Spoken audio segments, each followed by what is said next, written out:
I'd like to welcome you to the Nick Saban retirement party. Words that I did not expect to be saying. That and so much has happened since we were last together. I literally don't even know where to begin. So let's begin with us, shall we? We throttled the FSU Squalls, totally embarrassed them. They whined that they had 27 players out. And to that, I simply say, so what? So did we. We had 27 players out too, not spineless opt outs. Ours were legitimate. Ours were injury, and ours were the transfer portal. We had enough high quality players in the transfer portal to field a playoff team legitimately. Meanwhile, in the playoffs that we got screwed out of, a team full of cheaters won in the championship, if you want to call it that, that will always have an asterisk beside it until and unless the NCAA finds a spine. And currently, they have the spine of a paralyzed jellyfish. Important footnote: jellyfish don't have spines. And the allegations of cheating aren't even allegations. It's cold, hard facts. It's financial facts on Venmo. It's visual facts via any video of the last 3 seasons. And it'd be hilarious if it wasn't so sad that the NCAA cares more about their product, their image, than they do fair play. And to all the pundits who exclaim, oh, it wasn't cheating because the players weren't aware of it. That's like giving your kids a copy of the final exam that you stole, telling them that it's a sample test, they ace it, and then claim it wasn't cheating because they didn't know. It doesn't matter because they cheated for the results that they got. Unintentional cheating is still cheating. But enough about the cheaters. A once in a lifetime event has transpired since we last met. The GOAT has put himself out to pasture to nibble on tin cans. Saban has left the building. Tricky Nicky shall trick us no more, torment us no more, because without him, we win a natty in 2017, 2018, and this year. So think about the magnitude of that statement. Without Saban, the smart led Dogs have arguably 5 natties. I mean, a case can easily be made for 2017, 2018, 2021, 2022, and 2023. Wow. Meanwhile, an FYI, some factoids. In case you didn't know, Ohio State is now 2-13 against the SEC in bowl games, the worst record in college football history against the SEC. And Ryan Day is 0 for 3 versus the SEC. And there is a lot more that I could talk about, but I'm saving it for our guests. So let's freaking go. Vance Levy from Bulldog Illustrated is back one more time. What's up, my friend? Happy 2024, my friend. What's going on? You know, just I've been sick so far, so I'm happy to be back in the saddle. I'm happy that we are basically having Saban's retirement party right here, right now. So you ended up catching the Georgia got screwed bug? I did catch that. I think I caught the Wookiee flu in Atlanta at the Fox. I'm not sure. Yeah, I heard a lot of people came down with that. It could have been that. My joke is, well, actually, you're about 3 weeks behind all of us that went to a bunch of football games. Yeah, it was either that or I went to pay my taxes on the last business day of the year, and I just looked around the room and I said, yep, I'm about to get sick. So next year I'll just mail that check, but I'm kind of a control freak, so I like to put it in their hands. I hear you. Did you go to the Orange Bowl? In spirit. We had three of our BI guys there. So I hear you.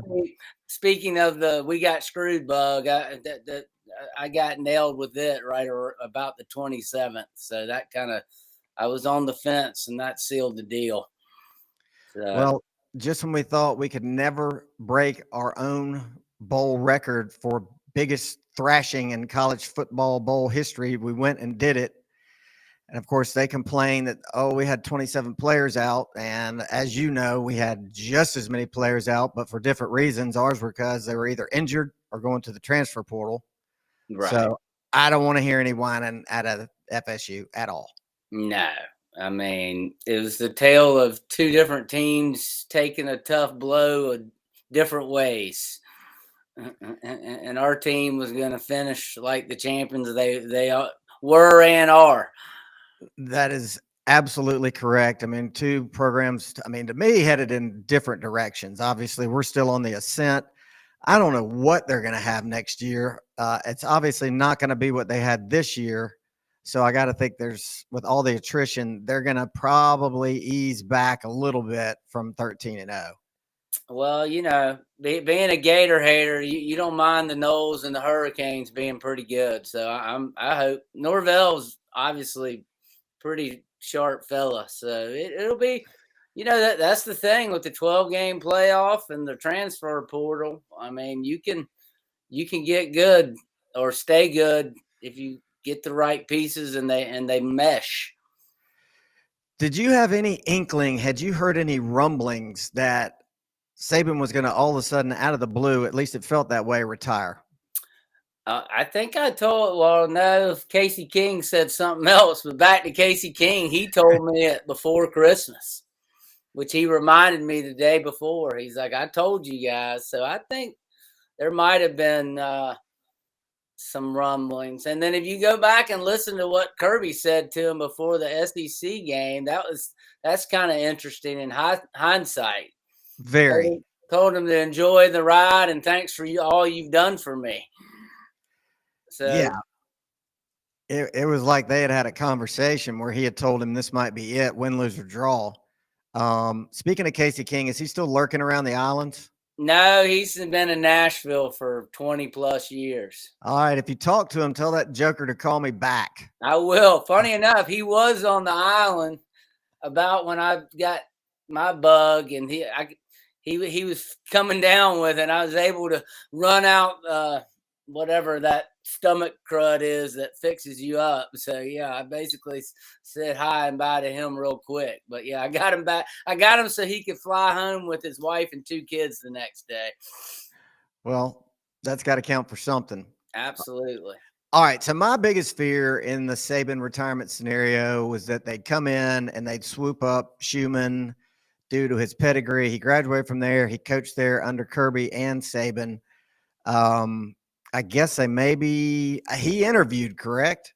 I saw him popped up for the Washington head coaching job today. Did you see that? Oh my gosh, no. See, that's what another concern of mine is, just the ripple effect of all this. Sure, because I mean, like I thought Lanning, and you can't blame Lanning. I mean, he's in great position out there with the Nike money and the 12-team playoff. I mean, who could blame him?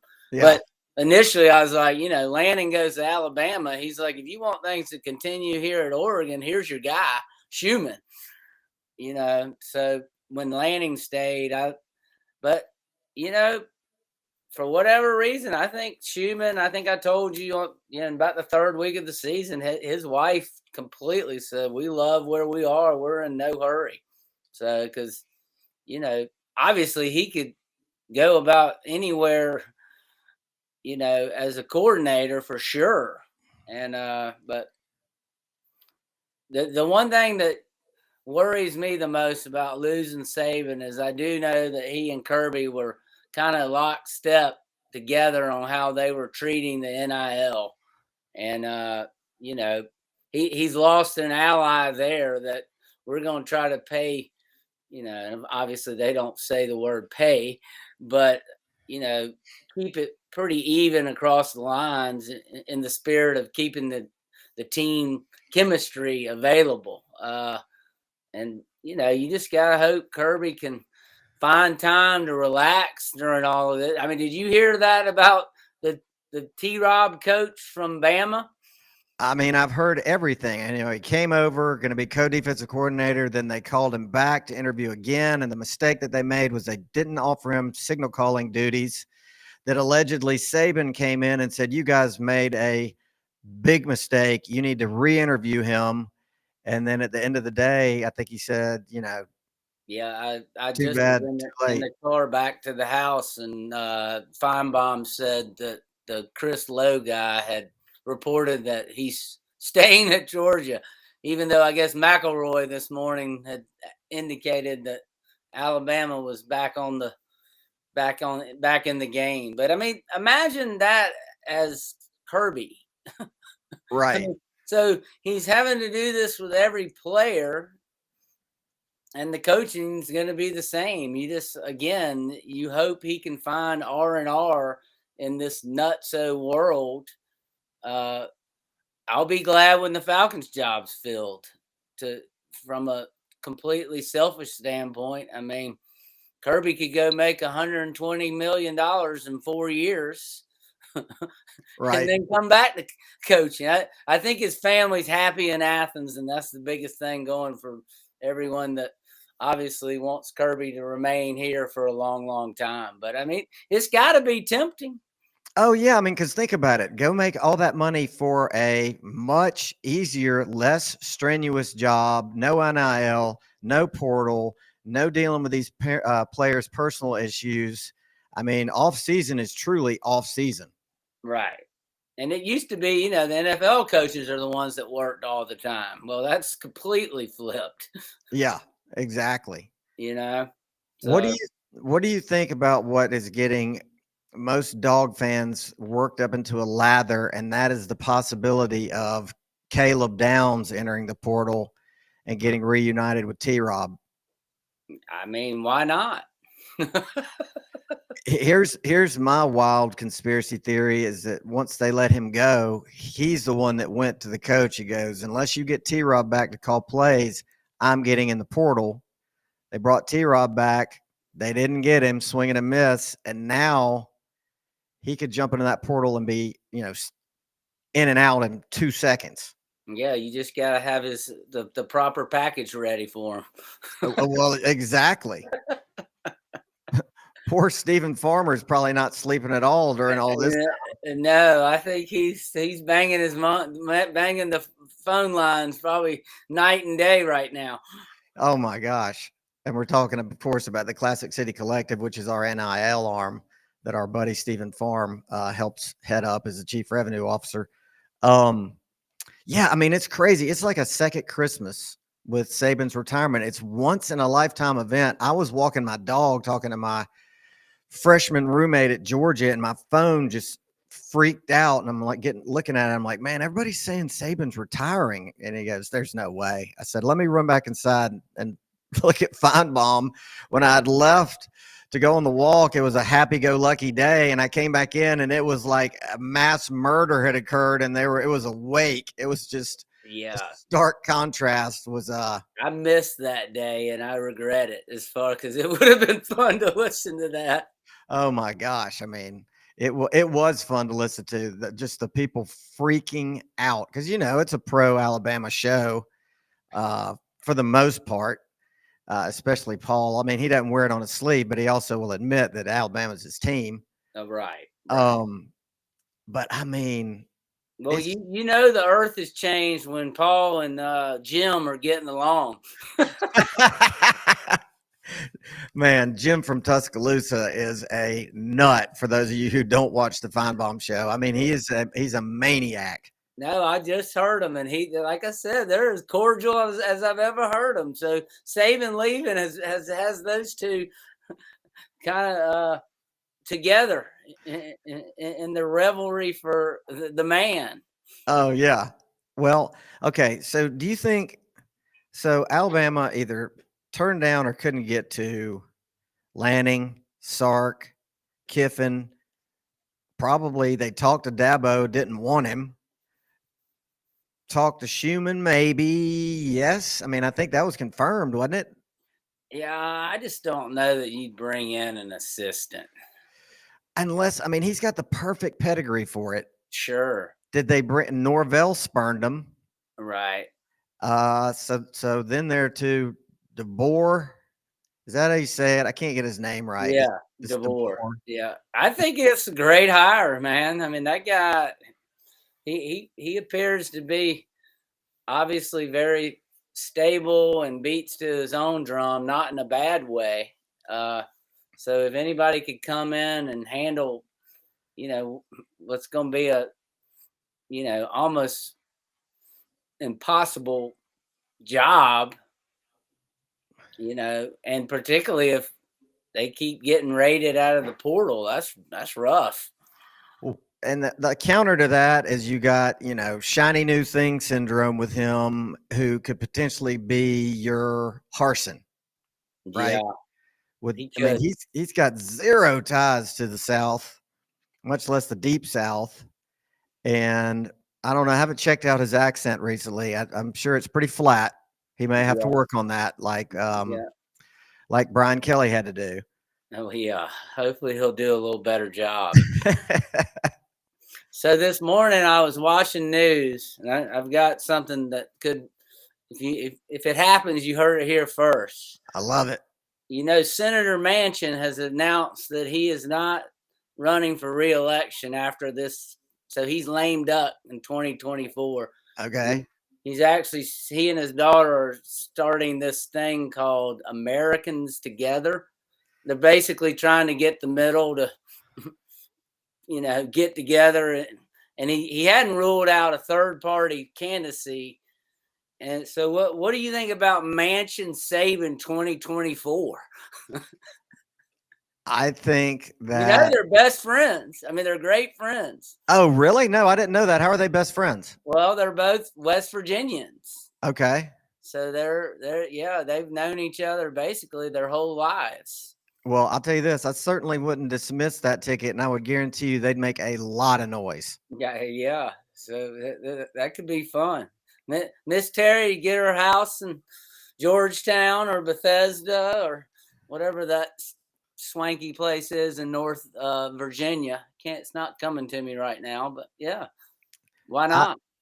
Because I don't see, if you're going to retire, you're going to really retire, and the last thing you want to do is get in that snake pit of politics. Hey, ego's real though.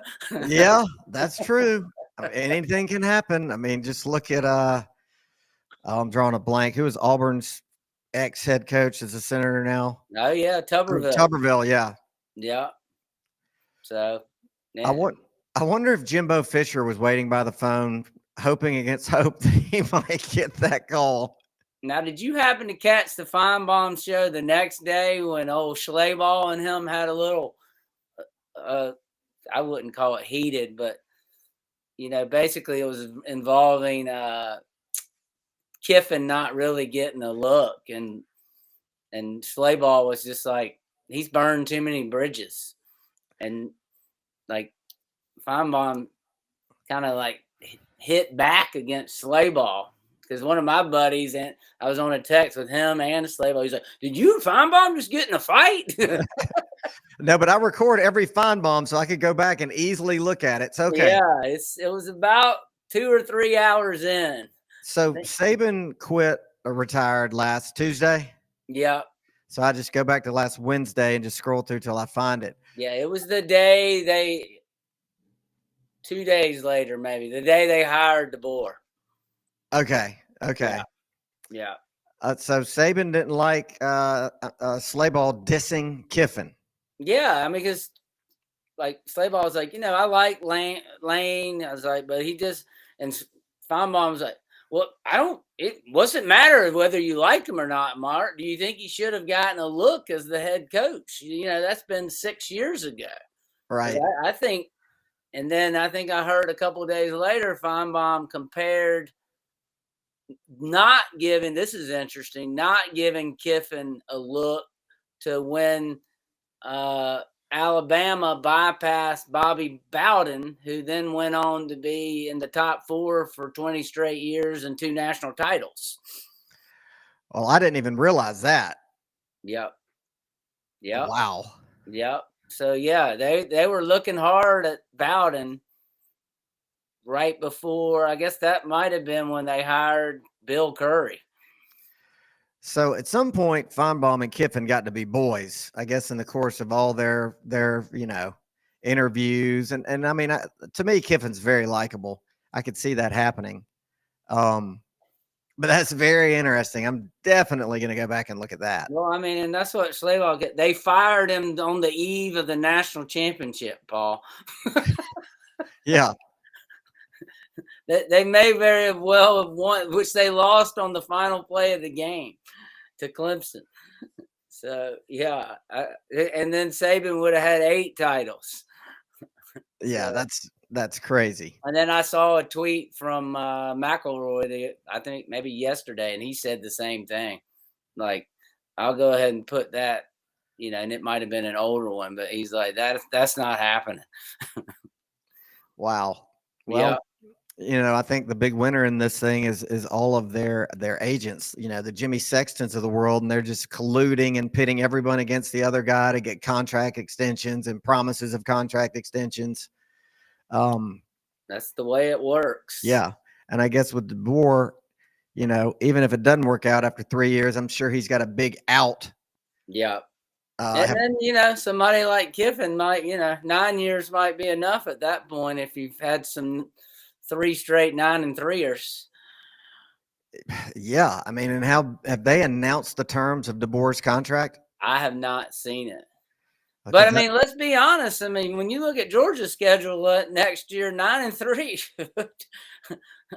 I'd take 10-2 right now. Absolutely. Absolutely. Now, I don't know. I mean, we know that Ole Miss is going to be strong. We know that Texas is going to be strong. Alabama remains to be seen based on the attrition that occurs both now and after spring practice, when the portal is going to open again for everybody. But it stands to reason that a non-Saban coach team is not going to be as good as a Saban coach team. Or more than anything, a first-year coach, there's always some transition. I mean, if you followed anybody, although this guy has DeBoer is. If you look at his track record, and I know he was at Sioux Falls or whatever, but I mean, he's only lost, I think, 12 games in 7 or 8 seasons.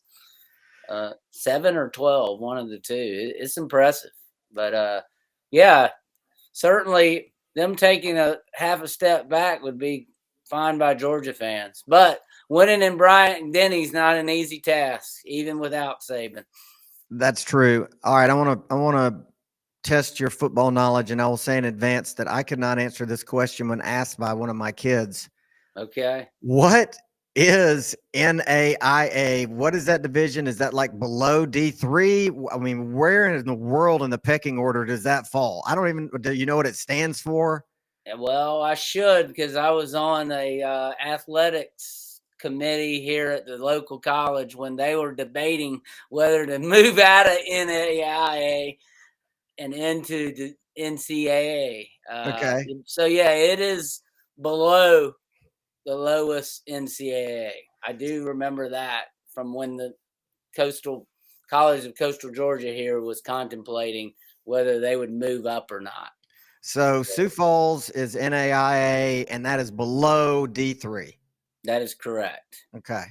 Or D2 for sure. And it stands for? I mean, I'd have to. National Association of Intercollegiate Athletics would probably be my right. Be my guess. Yeah. So, I mean, it's the equivalent. You could make a case of a high school coach rising to the ranks of head coach at Alabama very, very quickly. hey, I mean, what he did in Washington's impressive. It is. Although I will, that offense did not hold up against the Michigan defense. I still aren't sold that is as incredible as. I sure wish they would have had to play us, so we fully know how good they were. And Alabama played. That was a slop fest game. I mean, anybody that called that one of the greatest football games they've ever seen don't know a lick about football. That thing was a disaster. It was a completely different Alabama team than the one Ugh. we faced. I mean, we didn't get any snaps, Yeah. bad snaps. I mean, they looked like a completely different team. Didn't look fired up, looked confused at times, bad snaps. Um, Now, Yeah, Michigan came to play. I'll give them that. And they had their defense figured out and dialed in to put pressure on him, which is something we did not do, obviously. we did not do that, unfortunately. Right. So, but yeah, again, I sure would wish Michigan would have had to go through us to be the champions that hey, they won all their games and they took out an Alabama team we couldn't, and they pretty much had control of that Washington game from the opening whistle. So that's my only thing is like when you look at Bama's new coach is how's that offense going to hold up playing an SEC defense every week? That and, okay, rewinding a little bit.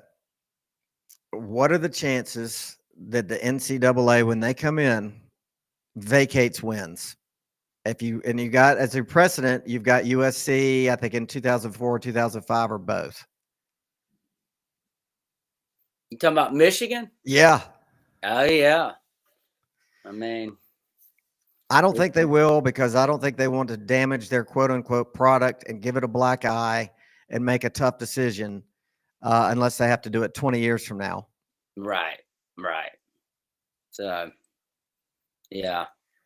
Again, how the two-time national champion that had just gone 12-0 didn't get into the tournament, I have a problem with that.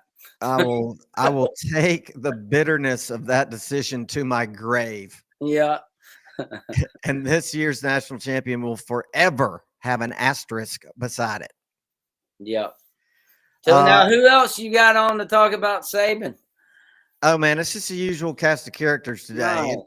It's you, it's Buffalo, it's Dogger, it's Bert Hodges, and our newest rising star, Cassidy Pearson.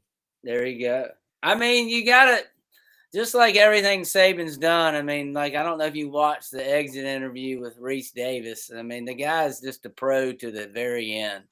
I mean, it's no wonder he's. What I like the best is how much he kept talking about being able to sustain.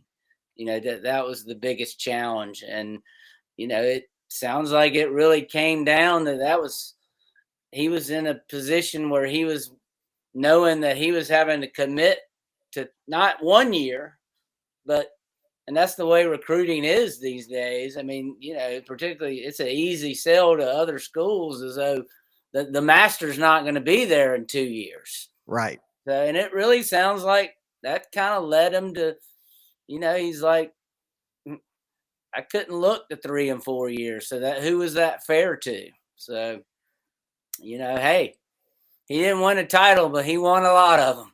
Yeah, and I'll tell you this, it'll have a huge impact on next year's recruiting class as to which of those guys stick. And I think a lot of that obviously is going to be determined by what happens next fall. But you're going to be able to pick off a lot of them in the meantime. Because think about it, and you know this, how many players go to Alabama just because they want to play for Nick Saban? Sure. And he did take care of a coach winning 3 in a row while he was still coaching. Yes, he did. Yes. Damn it. Yeah. Of course it was him. Of course it was him. That guy has been brutal to the Bulldogs. Well, I mean, and to your point, think about if Saban's not there, and let's just go under Kirby's watch. You could make the case that we win in 17. We beat them in the SEC championship in 18. We win that one. Yep. And this year. Yep. So real quick, I get to 5. Right. Yeah. That he has Saban blocked us on. Sure. I mean, we outplayed them in the first half in Tuscaloosa during the COVID year. Yeah. And sure enough, they made a stop and kicked a field goal at the end, right before the half. And I was like, oh, God, I've been down this road again. Yep. Oops. Yep. Here comes the magic. Yeah. You've got a great memory, by the way, to be able to remember all that stuff. I'm terrible at that. Well, yeah, I guess you've been when you've lost the way we have to Alabama, you don't forget them. Well, I kind of repress it, I Yeah. think. You know, don't From forget about the time we talked all that noise when it was raining in Athens. for the blackout. Or no, the next one. Oh, The drought out. the drought out. When our players decided they were going to get in a shit talking contest before the game even started. I have it on pretty good authority that Saban in the locker room called us a bunch of you-know-whats. Let's go kick their you-know-what, you-know-whats. Oh yeah. And they did. He's the Jedi master of motivation. He's proven that. Yeah. So, but he did it the right way too. I mean, pretty clean program. I mean, he gave players a lot of rope. You could always tell he was behind them, and boy, he got them to play football the way you're supposed to, much like what we've got at Georgia now. So you tip your hat, and I think, and I might have said this the last time I was on your show, I think a couple weeks after SEC tie, I finally have a revelation. I'm like, you know what? He needs to retire just like Spurrier because we ain't beating him. Yeah. And when did we start beating Florida? Right after he retired. Right after he was gone. Right. Regularly, And you made a great point about him running a clean program, and that's why you have to have so much respect for the man and what he did, and just what he built. Yeah. The process, and that's why you while it just torments you, you don't begrudge him because you know about the work ethic behind it and what he did to accomplish it. It's like you said, you tip your hat and you say, enjoy your retirement. I mean, during those Rick years where we nibbled on them, I mean, when it got to the fourth quarter, you're like, this is where we don't have, our stable's a little shorter than theirs. And they those games, what, 13, they wore us into the ground. Even 17 in the national championship. I mean, they had to, they would have just kept running the ball. I mean, the OT would have never happened because we couldn't stop them at the end of that game. Well, and what happens in Indy if AD Mitchell doesn't make that amazing catch?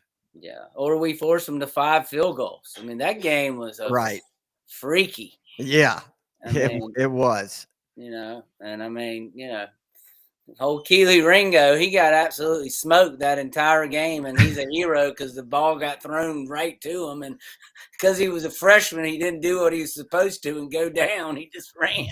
Right. So that game was a trip, and unfortunately, as we found out in the SEC this year, when you're down some important players, as Alabama was in the Natty, it's not easy. Next man up is easier said than done.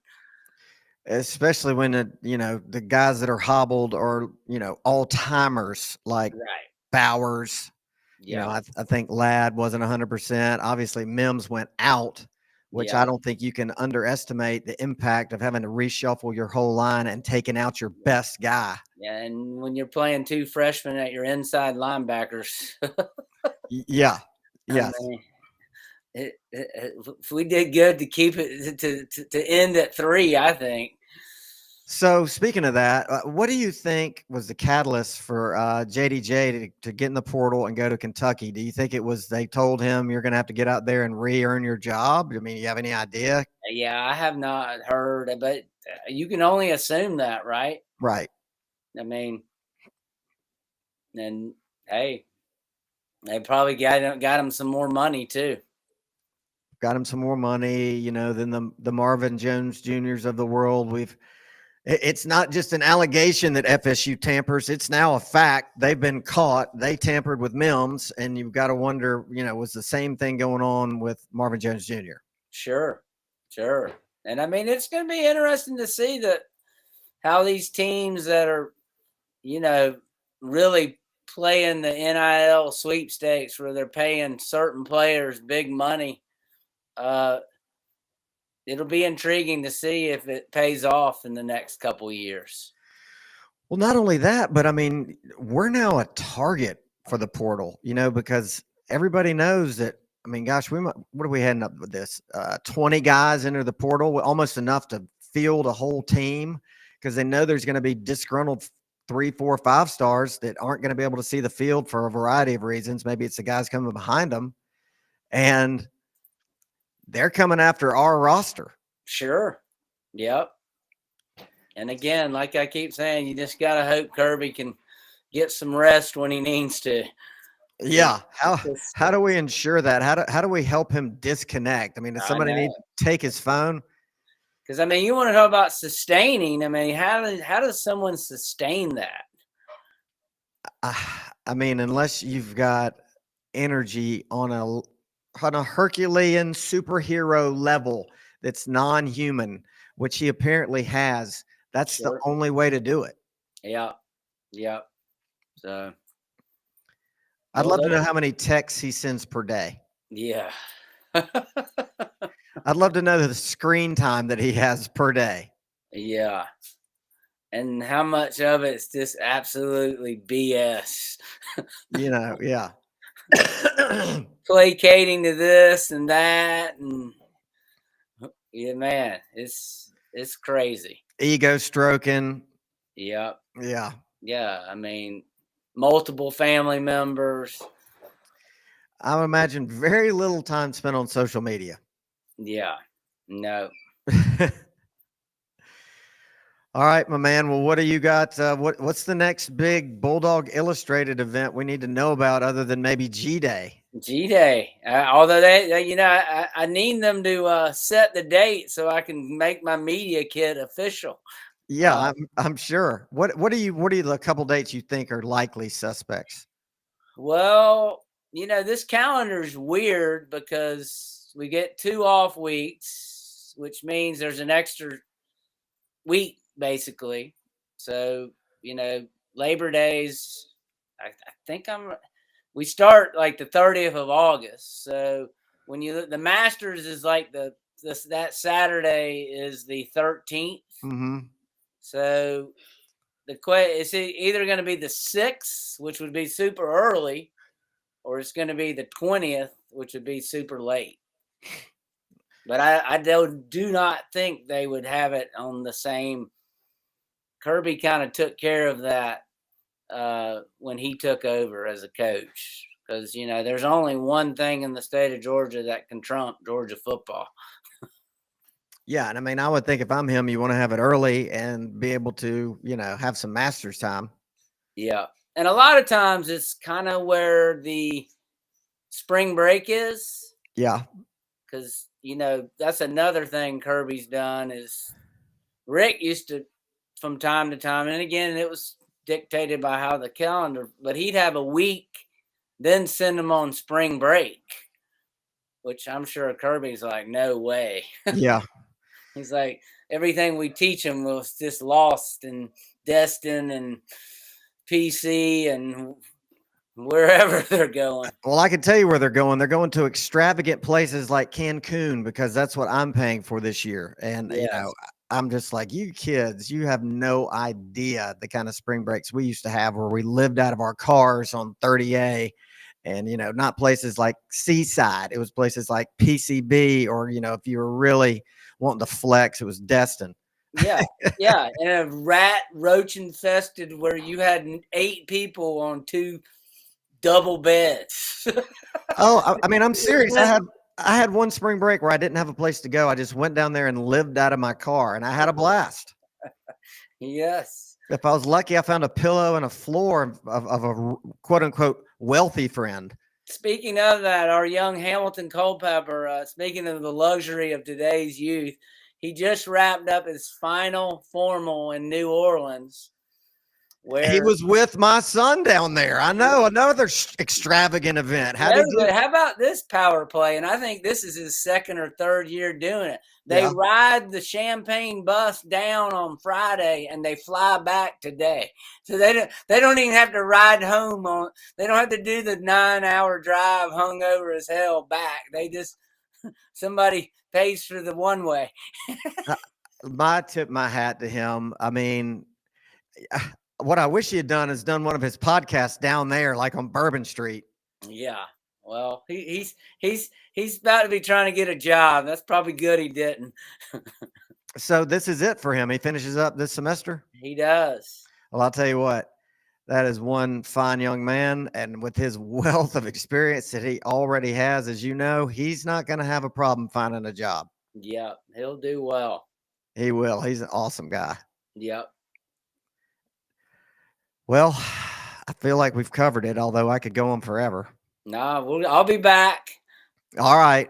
I wish we were talking about the Hoot Dogs' big win on Saturday. They had the balls. I know, man. We're just so close. They're good.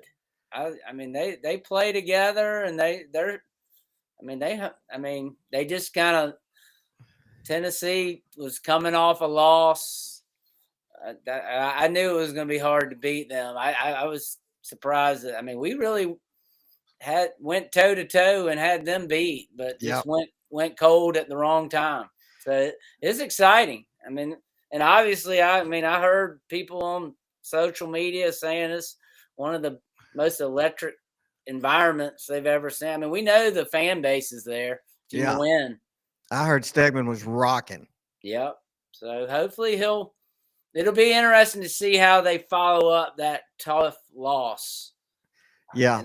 I forget who they play this weekend, but yeah, I don't know either. It's probably on the road, so that'll be tough. Hey, outside chance I might see you this weekend. Yeah, I heard. Yeah. Yep. I'm working on some calendar management. All right. I'll do what I can. All right, man. All right, Vance. Well, thank you so much for carving out time for us once again. See you, Saban. We love you. Truer words have never been spoken. Go Dogs. You've got my vote. Get on the ballot with Manchin. Anything but coming back. Exactly. See you, man. See ya. So I am thrilled to welcome back recruiting expert Antoine the Don. What's going on? Mad Dog, my man. What's up? Man, I am just so happy to see you, man. I mean, I tell people about your recruiting prowess, and it's hard to kind of even put into words. I'm like, this guy, he's into the recruiting almost as much as I'm into the games. Like, they're like, well, what do you mean? I'm like, well, he's looking at the 5 stars in the class of 2028 right now, and he's feeling good about some 8th graders down in Florida. Well, I mean, I've got to tell you though, some of this NIL money and the hijinks and thievery going on it definitely puts a damper on it. Well, it does, but it also kind of expands your real estate because, I'm sure you're looking at the portal just as much as we are. Yeah. I mean, you get invested in some of these kids and you're, watching them and hearing about them in 8th, 9th, 10th grade, and then they sign and then somebody drops a bag, it's hard to blame them, but all of a sudden they're going to Miami or some other crap school. So, right. Yeah. Well, let's start it right off the bat with a big accolade for you when you came on here. The first time you started telling us about this year's recruiting class, how it was going to be special, how it was going to be possibly historic, and your words came true. I mean, with this class, even all the way up until the very end with the seismic flip of Bolden. So tell me, how do you feel about where this class ended up versus your dreams for what you thought it could be? Well, it fell short of those, but you can't argue with the number 1 class in all of college football. We had a few other guys, like I was mentioning, NIL that got plucked. A couple of those receivers, possibly Jeremiah Smith and Matthews, and a couple of big DL. But you can't argue with the number 1 class, and we filled every need. We got some absolute studs. Kind of filling every need we had, and there weren't that many. We were just kind of light on a couple spots, but that in the portal, man, I've never been as excited for an upcoming season as I am for this next one. We are loaded. Offensive line solid. Those two big DL guys coming back, and Brinson and Stackhouse, with all the young up and coming pups, kind of a good mix there. Secondary is going to be lights out. The offense, I'm going to go ahead and give you a hot take now and say we'll be the highest scoring offense in Georgia history. Wow. 42 plus, I'd say. Wow. So mark it down. Man, that is a hot take. That's one I don't have to mark it down. I'll remember that. 42 Yeah. point game. Yeah, I think so. We have 7 running backs. We're 10 deep at least with the wide receivers, and Beck, who was better than anybody thought, has a whole other year and a whole year of practice, and same offensive coordinator. I mean, barring injuries, it's going to be scary. It's going to be fun. It is going to be fun. The magic carpet ride continues. Okay, let me speaking of the portal, and obviously you're going to remember this guy, which is a DL that we got from South Carolina, Xavier McLeod. Yep. So what were your thoughts on him when we missed on him initially? Well, he was a pretty high ranked guy, and he had some kind of unfavorable reports out of South Carolina as far as being coachable or having run-ins with the coaching staff, but that could have been sour grapes because that all came out kind of after he decided to transfer. So you got to take it with a grain of salt. But I mean, he's another big body in there with the youngsters Hall and Barrett.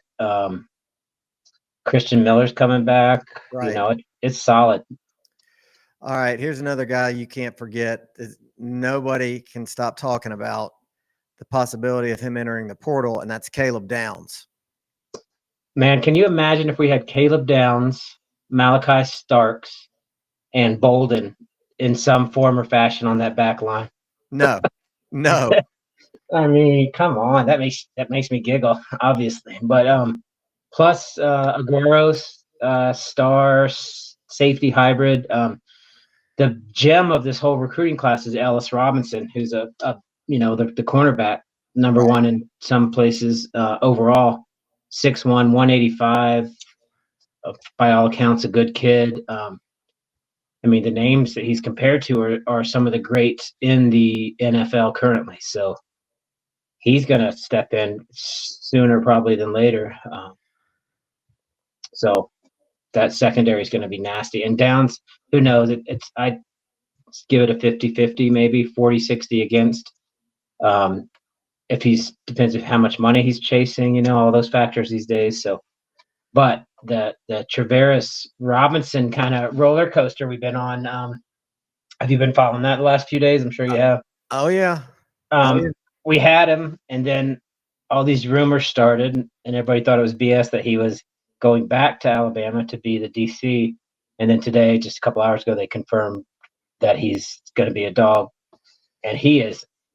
I don't think we can overstate how important Robinson's going to be for recruiting, and to deny Alabama that foot in the door for DeBoer to come down here and not have the Southern guy, the kingpin of recruiting, and now he's a Dawg with Dante Williams, who we just got from USC, the other safety, or I guess he'll be a DB coach, right? And he's supposed to be a hell of a recruiter too. So locking down the West Coast, the South, which we already had locked down. I mean, it's future's bright. Speaking of the future, what are you seeing, prognosticating for next year's class? Probably number one. Again, right now I think we're 7th in the composite, 7 on rivals, but we only have, I think, 6 players. So it's an excellent class for offensive linemen, which this past year wasn't, although we did pretty well. David Sanders is a big Georgia lean, number 1 overall guy. Several other offensive linemen I think are going to make a mark, and then probably go hard after some receivers. But it's and there's some good DL guys too, so that's always exciting. Why do we have so few at this point? So few what? DL? No. You said we had 6 or 7 already in the class. Why do we not have more? For 25? Yeah. I think, this day and age, you can be a little more selective, more background. Kirby's awesome in so many ways, but one of the best things he does is he really researches the character of some of these guys, which might be why we keep so many year in and year out and have such good leaders and just the culture you hear about all the time. So, I mean, at this point, six is pretty average. It's not a big deal either way. It'll heat up summer and especially in the fall. So, I imagine they'll be right up there at number one again or number two. I just wonder if part of it is we have to replenish our NIL coffers because we're still trying to, lock down guys on our roster now, / make sure we could come up with enough money to get a player like Caleb Downs.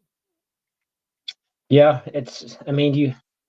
I wish they would be more transparent with the numbers, because you hear everything. You hear 3 million or 600,000 or you name it. And Georgia's no wallflower when it comes to NIL. From what I hear, they're just more selective, and they give it to the proven players, which is probably smart. Keep those guys like we're doing this year with some of those DL guys and Ratledge on the offensive line. Those are key players. So. All right, I'm going to test you. How does the class of 26 look? I don't have a good grasp on 26 yet. Give me a few months of these dog days coming up Gotcha. before baseball starts and basketball playoffs and all the other stuff that can take my attention. But you hear you have to you hear about these guys that are like 7th and 8th grade, and I don't put too much stock into that because it's just so ridiculous. They're kids, Right. But you kind of somewhere in your mind you put that, oh, this guy from Bainbridge is supposed to be good. He's 12. So let's wait. Let's let it marinate a little bit. Keep an eye on his development. He's already running a 4.7 40 in the 8th grade. I try to stay like 24 is pretty much done. 25 is going to start filling out, but 25 is going to be scary, man. That Justice Terry is a 5-star we've already got committed, and this Elijah Griffin kid from Savannah is a monster defensive end, number 1 player in the country by most accounts. Where does he go to school? I think he's at, I don't know, maybe Country Day down there. I know he's from Savannah. That would be shocking for him to be at Country Day. I don't know where he goes. I could tell you in a half a second. But yeah, he's 6'6", 285 already as a junior. So he's a heavy dog lean. He's been there, they say, over 30 times to Athens. So that can only help. And if anybody out there, my friends from Country Day, think that what I just said was a slight on Country Day, let me be clear. It was. So, obviously, I won't give away your lair, but it's hard for you to get to games. Were you able to make it to any games this year? Was it one? Well, technically, when I saw you, that was last year, the national championship, but I didn't go for this 23 season. Okay. He's at Savannah Christian Prep. Okay. He's a Red Raider. That makes a lot more sense. Yeah, I didn't go this year. We took some other family type vacations, and I was just kind of planning on going to the national championship, although it coincided with Amy, my wife's birthday. So the small silver lining in not going is I didn't have to maneuver my way around that. Yeah. But next year and from here on out, championships like the 21st or 20th or something. So yeah, they'll be pushed back well into January, thankfully. Yeah. So no, I didn't go to any other games. I watched everyone, usually sitting right here with Stuart Dickens and Bill Burnham and some of those old guys, sitting around here and drinking whiskey and whatnot. So yeah, I saw Bill Burnham over the holidays. I saw him at the Fox Theater in Atlanta for Widespread Panic. Bill gets around. He's a traveler. Oh yeah, any big game, even if it's cricket, I text him and ask him if he's there, because there's about a 50-50 shot. Yeah, that's about right. You know, English Premier League championship, darts, whatever. Yeah, it's about time for me to come spend some mountain time with Bill and Stuart. Yeah, y'all just got pounded. me too. Yeah, come see us. Stop by here. Yeah, it's absurd right now. It's like -4, -20 wind chill or something. So, I'm not going anywhere. Kids are off school because of the cold weather. No, today was a holiday. Tomorrow they're off. So yeah, it's pretty ridiculous. Yeah, it's got to be if they're letting you out of school out there. Let me see if I can get a blast from the past for you. See if Dogger is available. Dogger, are you there? I am here, Mad Dog. Excellent. Well, as you can see, Antoine the Don, we have to keep Dogger's identity secret. Since we discuss gambling, and gambling is technically illegal in Georgia. I don't know, man. It feels like at this point it's just merely frowned upon, but we do like to protect his professionalism and and keep Colonel Dogger, as he is affectionately known. Well, hey, Dogger. How are you, my man? What's up, Antoine? I'm great. Good to see you. It's been a long time. Yeah, it has. I wish I could say it was good to see you, but can't see you. Good to hear. Good to hear you. Yeah, exactly. You as well. I am still probably the top 5 of the world's worst gamblers. So, if ever you want to bet my opposites, it's a very lucrative business. I've had people do that over the years. Well, I'm supposed to be the top prognosticator, and I came in last out of all the. I'll announce that once we get the other 2 on the call. But yeah, I did not fare very well on the Mad Dog show, so luckily I wasn't putting my real money on all those plays. I did a season long. I think it was 20 college games every Saturday, and there was about 106 people, and I finally stuck to making my picks and putting in my opposites, and I came in 6th place, betting my opposites every game. So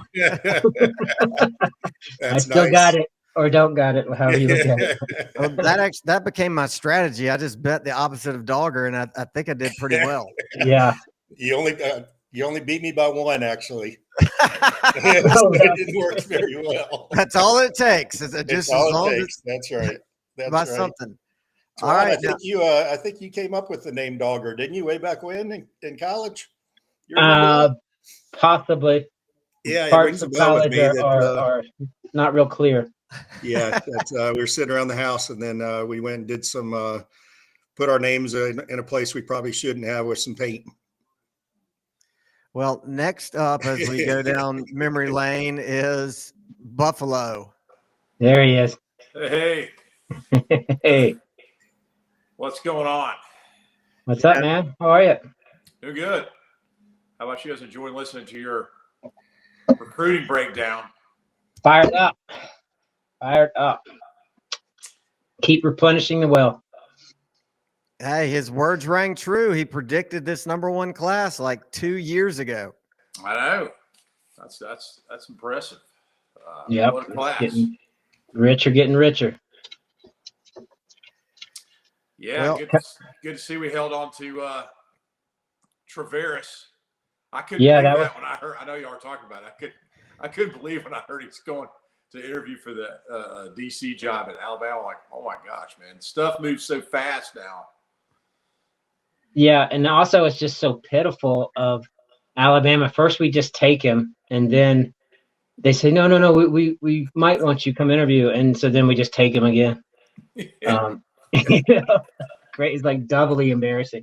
And their AD apparently begged, from what I heard in quotes, begged him to stay.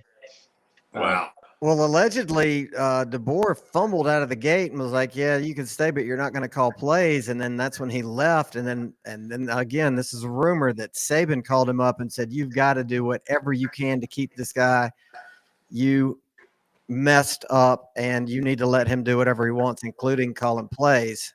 And so obviously we know what happened. My conspiracy theory is also that Caleb Downs said, "You get T-Rob or I'm gone." They couldn't get him. And so now maybe the odds are 60-40. He goes in the portal. Wow. I would love that. Yeah. Best player on their team, so that'd be a coup. Yeah, he's pretty good. I watched him in high school, and then obviously knew he was going to be. I didn't know he was going to be an All-American, but I knew he was going to be pretty good. But man, what a You player. saw him live? Yeah. Nice. Yeah. Yeah, the state of college football out here in Colorado isn't quite the same, to say the least. Yeah, it's rolling here. Yeah. So are you on the Dion train? Do you think he's gonna be able to turn it around? No. Hey, he No. doubled the win output his first year from 2 to 4. Okay. Yeah, no, he I saw that he got 5 high school signees. That just doesn't seem sustainable, if it's all portal in and out. Yeah. They're ridiculous. I mean, I like CU as much as any other school, but I went for their spring game, and they had 40,000 people there in the snow, and I had a Georgia hat on, of course, and all these, we're coming for you, Georgia. We're coming for you. I was like, all right, little buddy. All right, Yeah. you betcha. So that was adorable, but no, not much to the smoke and mirrors, I think. Although, I mean, he has plucked a couple major players, but it's such a disparity from us having Georgia, having 20-something 4 and 5 stars, and schools like that having 6 total players, and then a hodgepodge of portal players. Just, there's no way it can work. Plus, his son's gone. Is Shador leaving this year? Yeah, I mean, there's no way to build cohesion or culture that way. Yeah, it's a flash in the pan. And then if he does build something, he'll be gone in 3 years anyway. So 2 years now, I'd say. Yeah. Well, let's add. I hope he's finished eating. Bert Hodges to the Saban retirement party. How's it going, guys? Anthony, long time no see. My man, what's going on? How you doing? Did you know that we used to call Bert the Mark Twain of the Rockies when he lived here? Why is that? his gift of gab and words and puns and whatnot. Hey, that's high praise right there. Yeah. Yeah, I called Anthony the Ed Asner of the Front Range. Yeah. I don't know why either. I really had no reason for it. Got a lot of traction out of that one. Yeah. Hey, and the who? Ed Asner. I know. I'm just saying that when I would tell people, yeah, they call me the Ed Asner of the Front Range. Like, huh? The who? Anthony, I'm going to send you a picture of something that just resurfaced in the move, and that was a Hickory House yellow ball cap, which is suitable for being put behind glass, and made me think of all of the many happy times with you as the bartender of the Hickory House. Man, I'd love to see that. You got to send me a picture of that thing.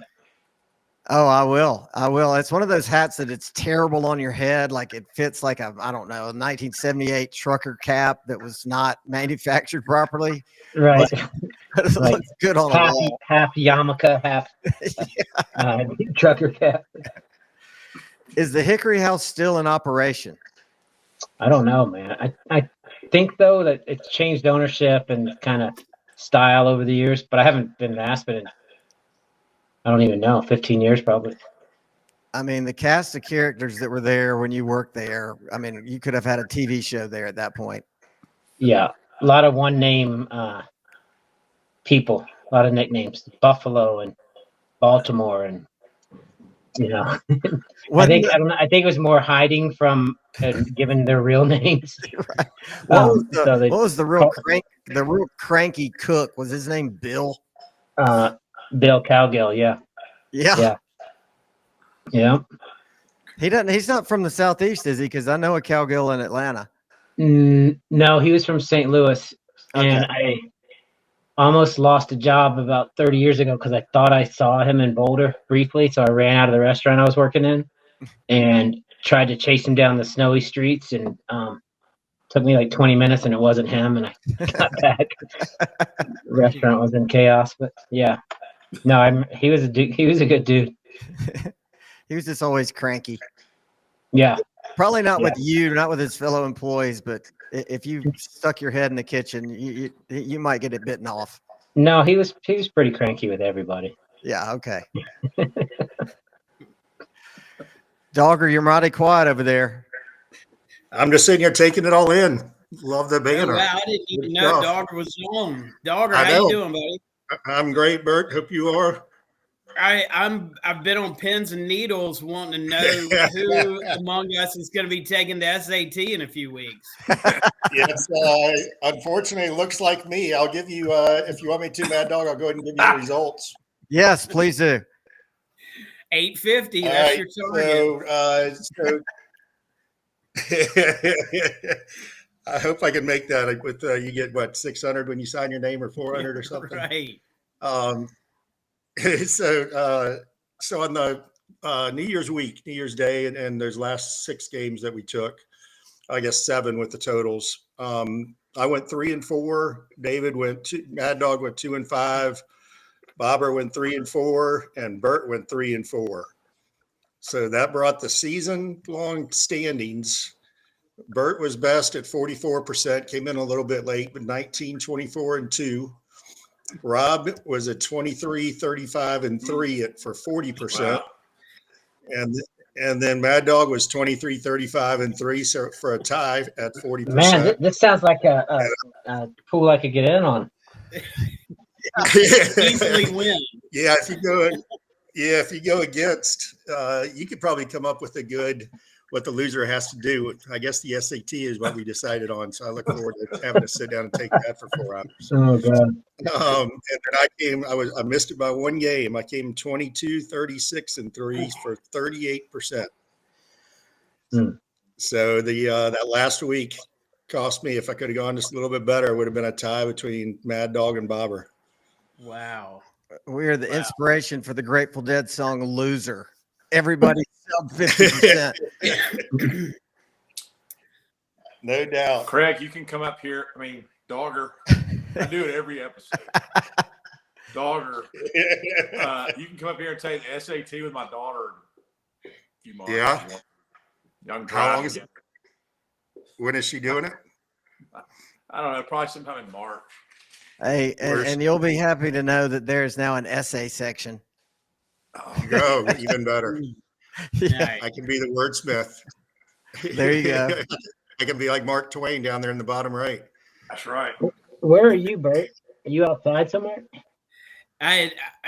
My family sends me out to the shed because they don't want to hear me talk on the Mad Dog Show inside because they're so tired of hearing about our favorite stat, net yards per play, that I got banned from my house for filming the show. So Sounds like jealousy. In my dog shed. Your lair. Yes. Your dog dojo. Yes. Hey, Antoine, what was you mentioned early on in your first conversation with Mad Dog about the recruiting class? We were 7. Was that for next year? Currently, we're 7th with just 6 recruits. So it's, a lot of the usual. And then who is number 1 currently? What do you say? Who are we behind? Sorry, who's number 1 currently?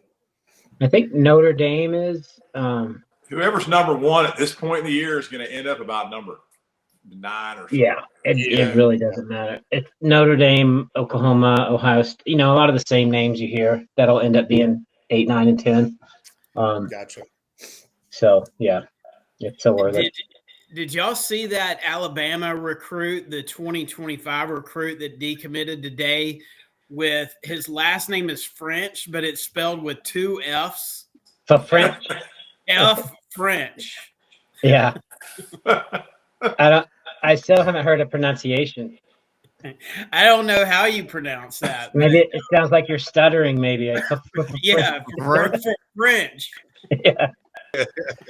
Hey, does anybody know if was Tommy Reese retained by Alabama, or is he gone? I don't know. I haven't seen his name retained. I know they retained what's his name, Freddie Kitchen or Freddie somebody. I think they only retained 2 guys on the staff, and not Joe Cox, as far as I know. Our Joe Cox? Our Joe Cox was the tight ends coach there, and I think he's gone too. Wow, man. This hire to me is just kind of a head scratcher. I mean, I understand his recent success, but he's kind of, like I said earlier to Vance, he's kind of like the shiny new thing. And he doesn't have any Southeastern connections. He just feels like he's teed up to be their Harsin, we hope. Exactly. And it's got to all be him and his staff's recruiting, because there is no allure to move to Tuscaloosa whatsoever. The armpit of a city in an armpit state. An armpit of it. I didn't want to say the other thing I was going to say, but yeah, exactly. But and so many players, the whole allure, not the whole allure, but a very large part of the allure for going there is to say I played for Saban, and now that's gone. Mm-hmm. And this coming recruiting class is going to be so telling as to how much they've been able to backfill in the wake of that vacuum with him leaving. Yeah, it's going to be a lot of abandoning of ship, and then he's going to try to recruit with something he knows nothing about. I read that he has never coached further south than Indiana, I think, in his whole career. Right. So he's in for a wide awakening. It's all the networking, and he didn't have any of that, and especially losing Robinson. That's just Kirby being just cutthroat, brilliant. Yeah, it really was. It was forget pulling the that rug. Forget the players. We're going to go to the guy who's going to bring the players, and he did it. Yep.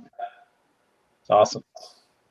It really is. Kirby was licking his chops on that. As soon as Saban retired, I bet he was on the phone with him right away. Yeah, get on over there. Yeah.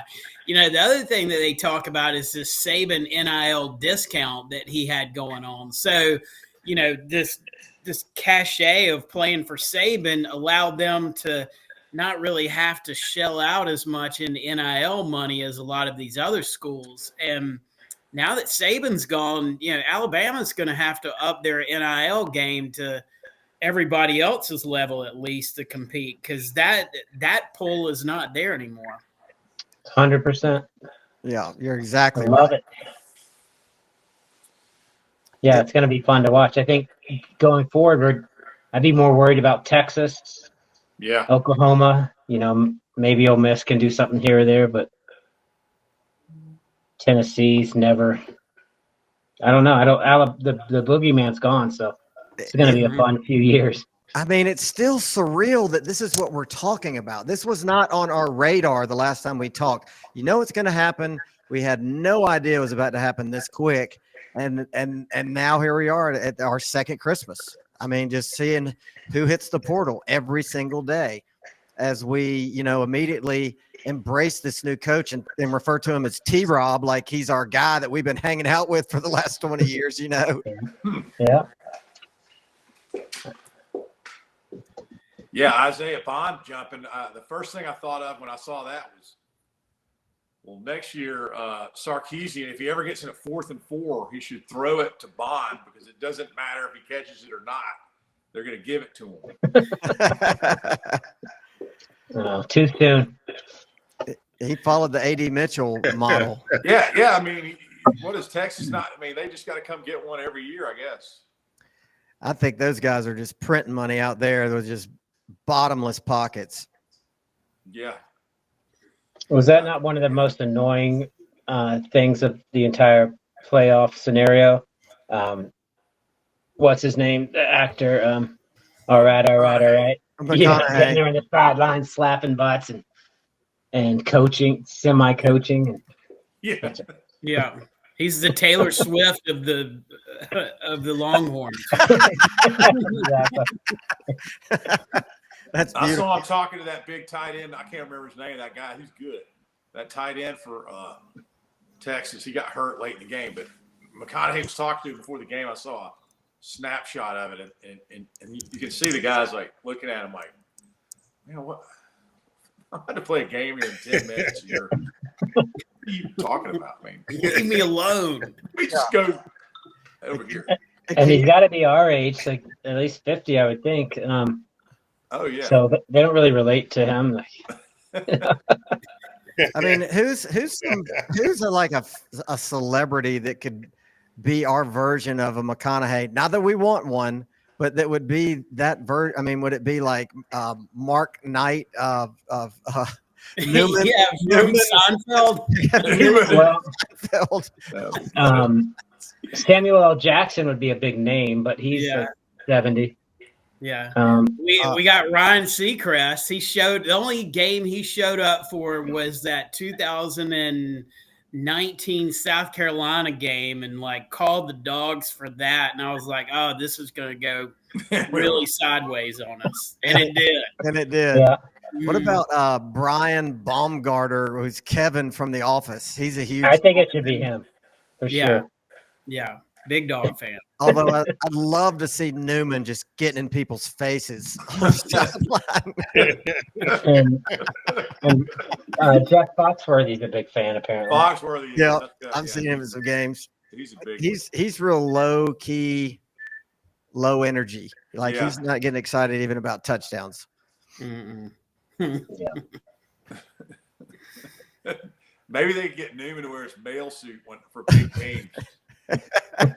Yeah, come out there and call the Dogs in his postal outfit. Yeah, that would be good. I would fly back for that. Or have him eat during the game, some. Encouraging the players to go postal on their opponent. There you go. Yeah.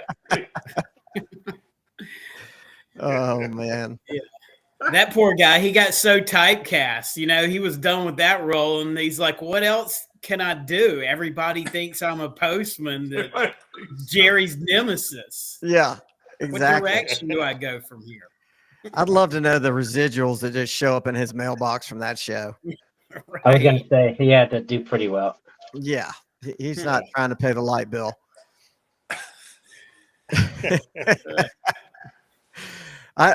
Buffalo, I see your wheels turning over there, just trying to think of somebody super obscure to have out there.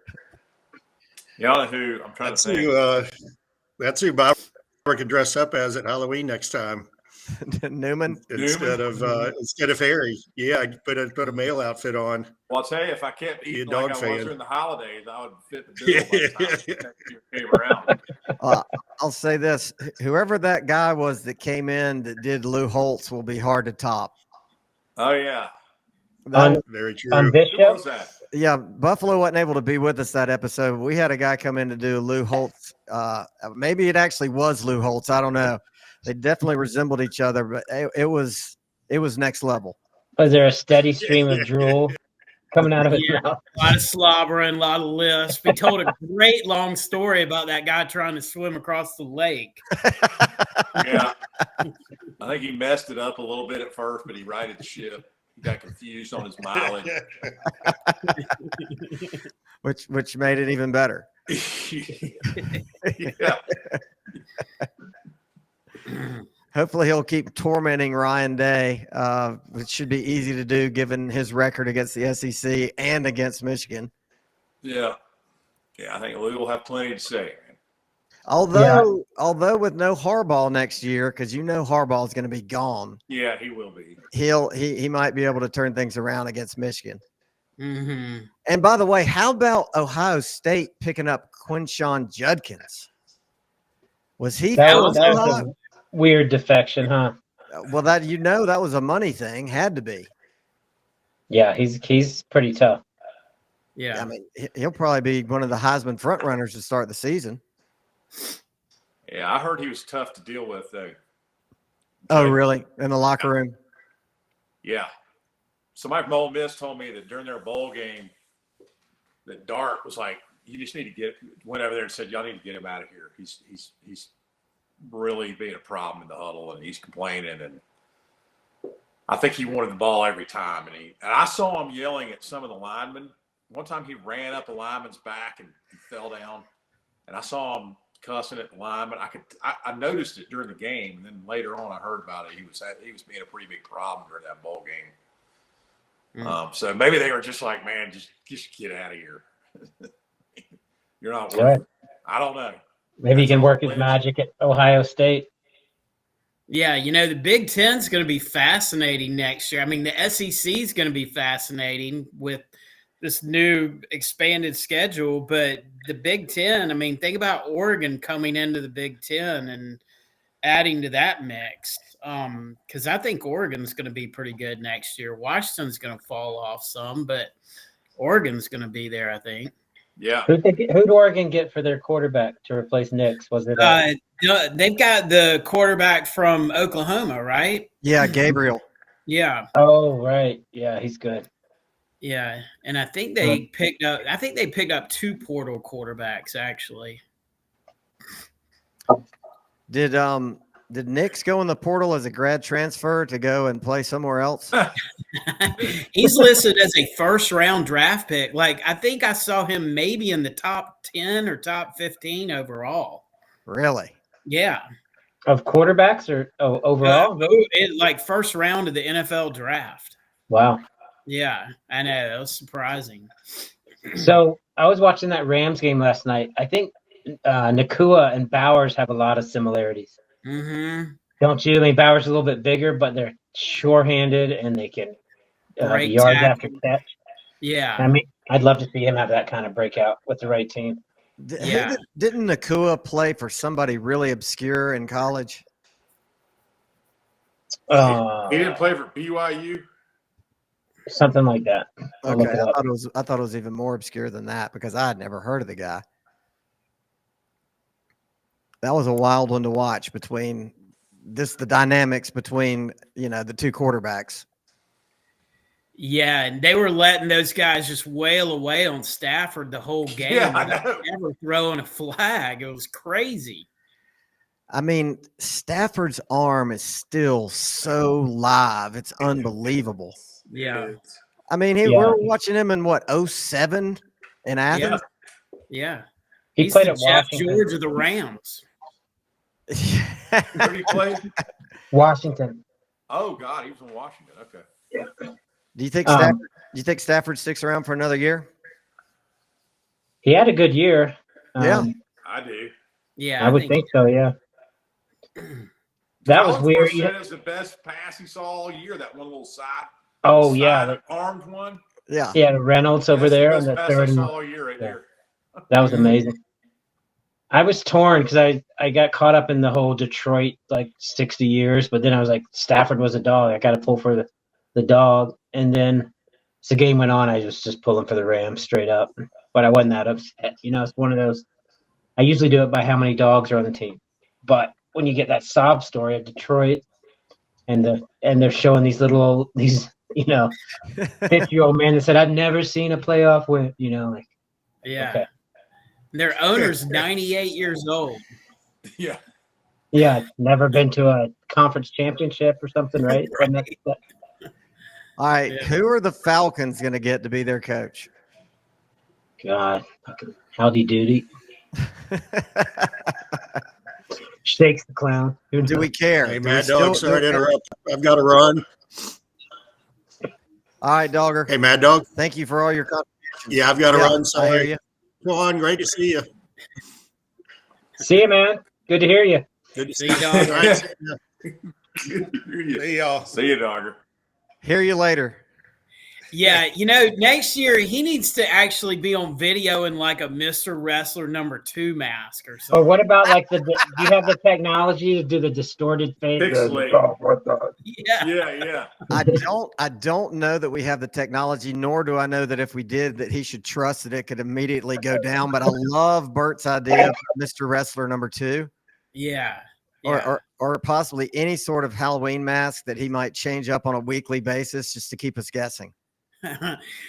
Rob and I were emailing about Mr. Wrestler or texting about Mr. Wrestler #2 a couple of weeks ago, and I went down a rabbit hole on him and apparently Jimmy Carter's mom was a huge fan of Mr. Wrestler #2. and she invited him over to her house in Plains to hang out.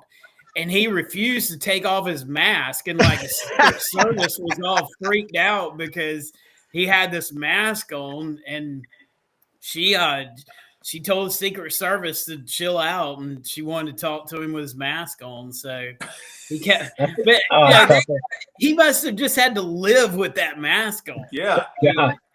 He was probably a Fortune 500 CEO or a politician or some sort of politically exposed person, diplomat that could not reveal his identity.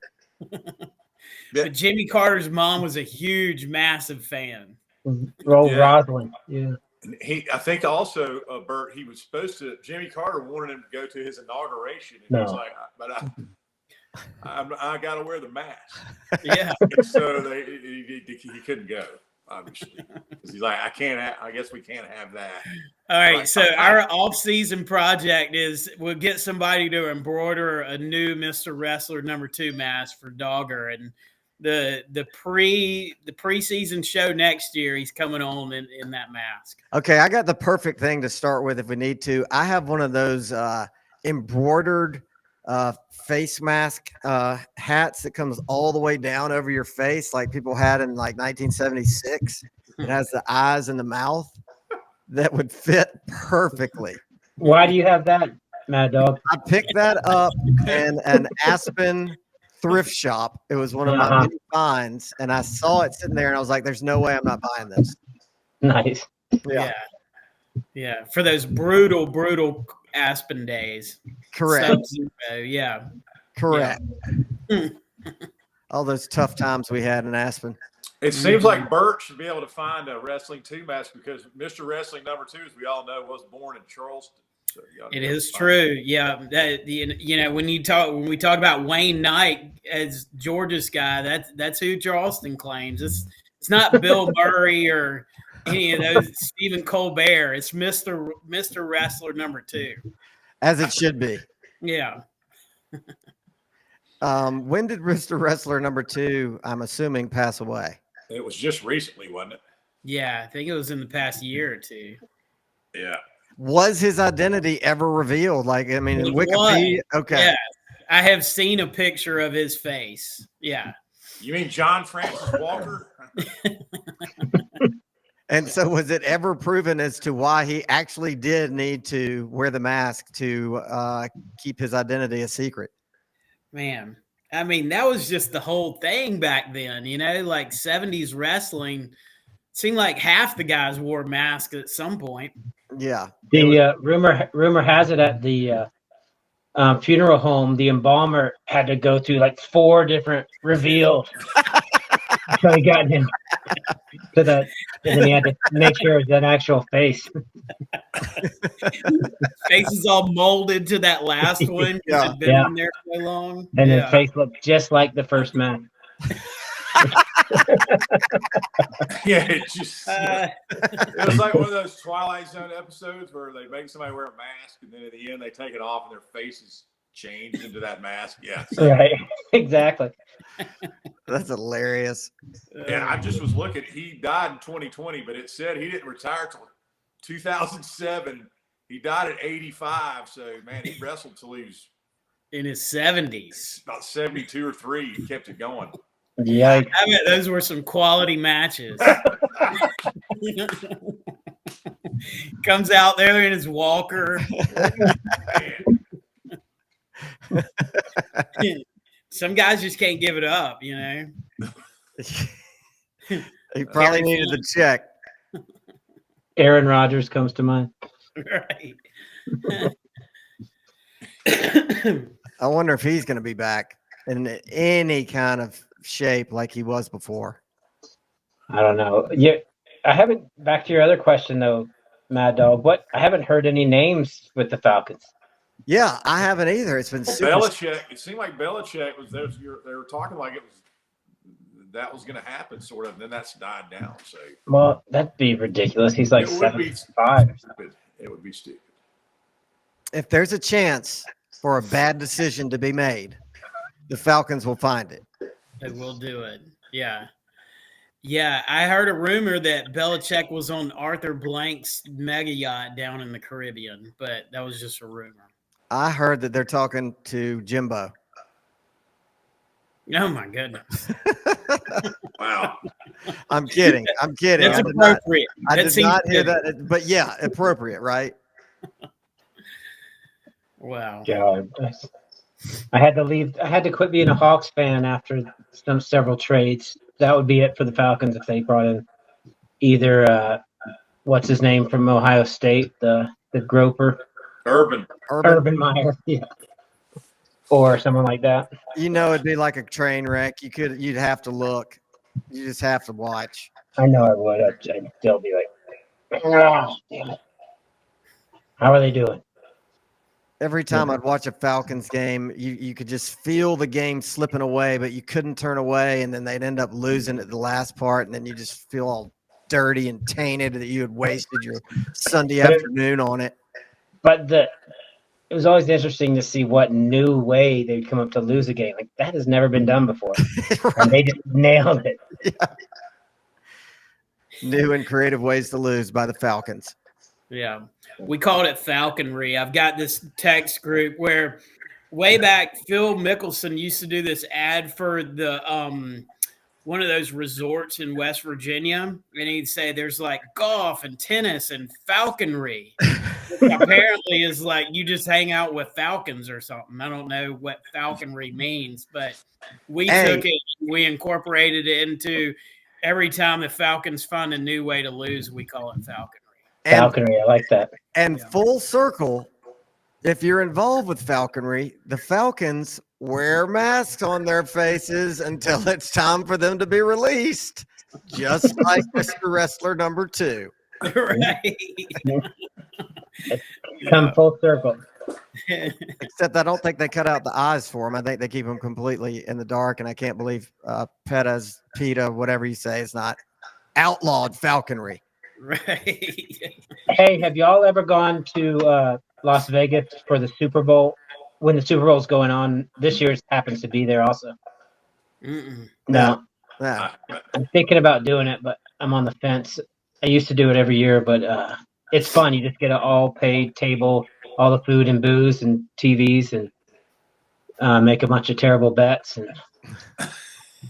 But it's going to be packed this year with the actual game. Oh, yeah. Yeah. Hey, Which casino do you post up at? We always just used to look for deals, and we usually wait too long to get the best one. So like whatever name of hotel they'll have in their sports book, it's $400 for all you can eat, all you can drink for 8 hours. So you just plop down and watch, and it's fun because there's lots of heavy gambling and all the Vegas stuff going on. I just didn't know if y'all. I'm still trying to decide. I don't think I'm going to go.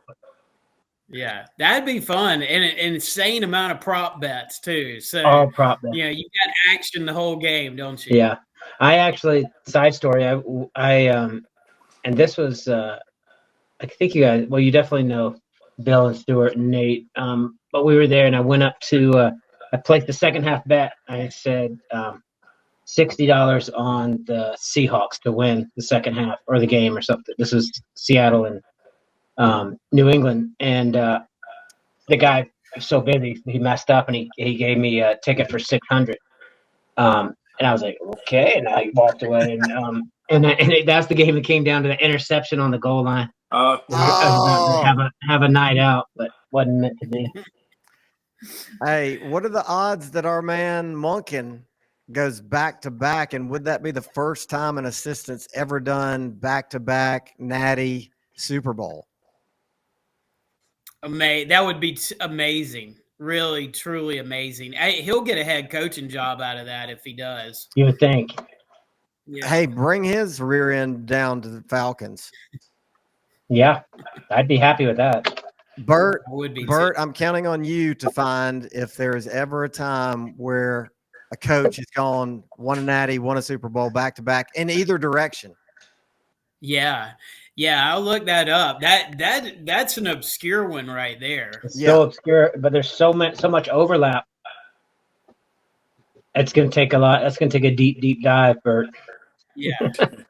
Yeah, and 3 in a row between national championships and then Super Bowl. True. That probably definitely hasn't been done. You may have to go on the dark web to figure that out. I know, that is digging deep right there.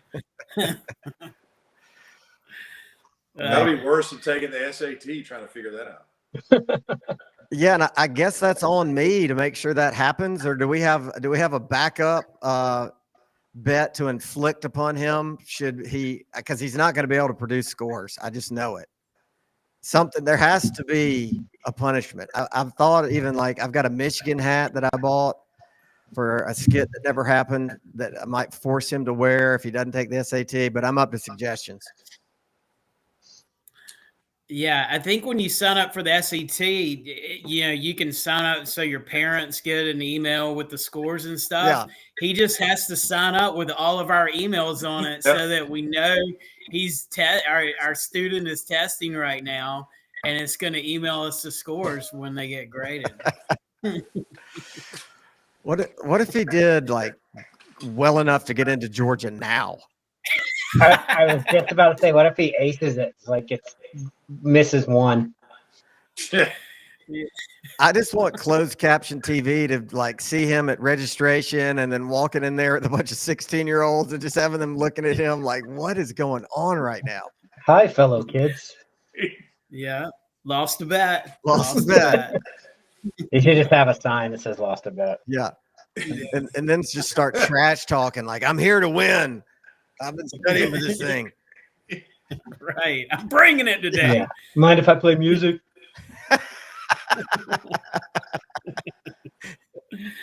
Good. Oh, I'll take him. I'll drive him and my daughter to the SAT together. He can spend the night here, man, and I'll take him over to the testing site, man. I'll pay for it just so he doesn't have any excuses. All right. Yeah. Make that happen. Can you wear a mask to the SAT? Yeah, if he wears the 2 masks with the turtleneck. Because remember, you've seen the footage where Wrestling 2 is repping 225 with a blazer and a turtleneck on first.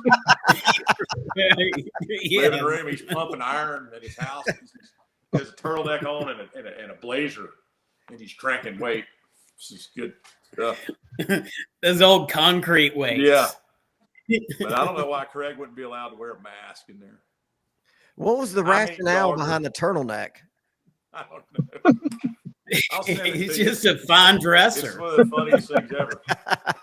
Style, Plays fashion. the fashion, I guess. Yeah. Yeah.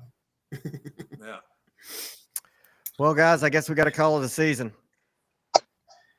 Man, Well, we were almost there. Predictions. How about predictions? Okay. I mean, I'm tempted to go undefeated national championship because that's probably what's going to happen. But I think we might lose one in that schedule somewhere. And it's probably going to be not – I think we'll beat Alabama, Texas, Clemson, obviously. So it'll be a sneaky one. Ole Miss, maybe. What about Ole Miss? Ole Miss, maybe, yeah. But we win the SEC, win the national championship, regardless. Yeah, I say 11-1. We lose one of those road games because I mean between Ole Miss, Texas, and Bama, one of those is going to sneak up on us, and things aren't going to go right. Win the SEC championship and roll through the playoffs, and then we're 3 out of 4. What you got, Buffalo? well, we have got to win the Alabama game. I mean, we can't go down there and lose that game.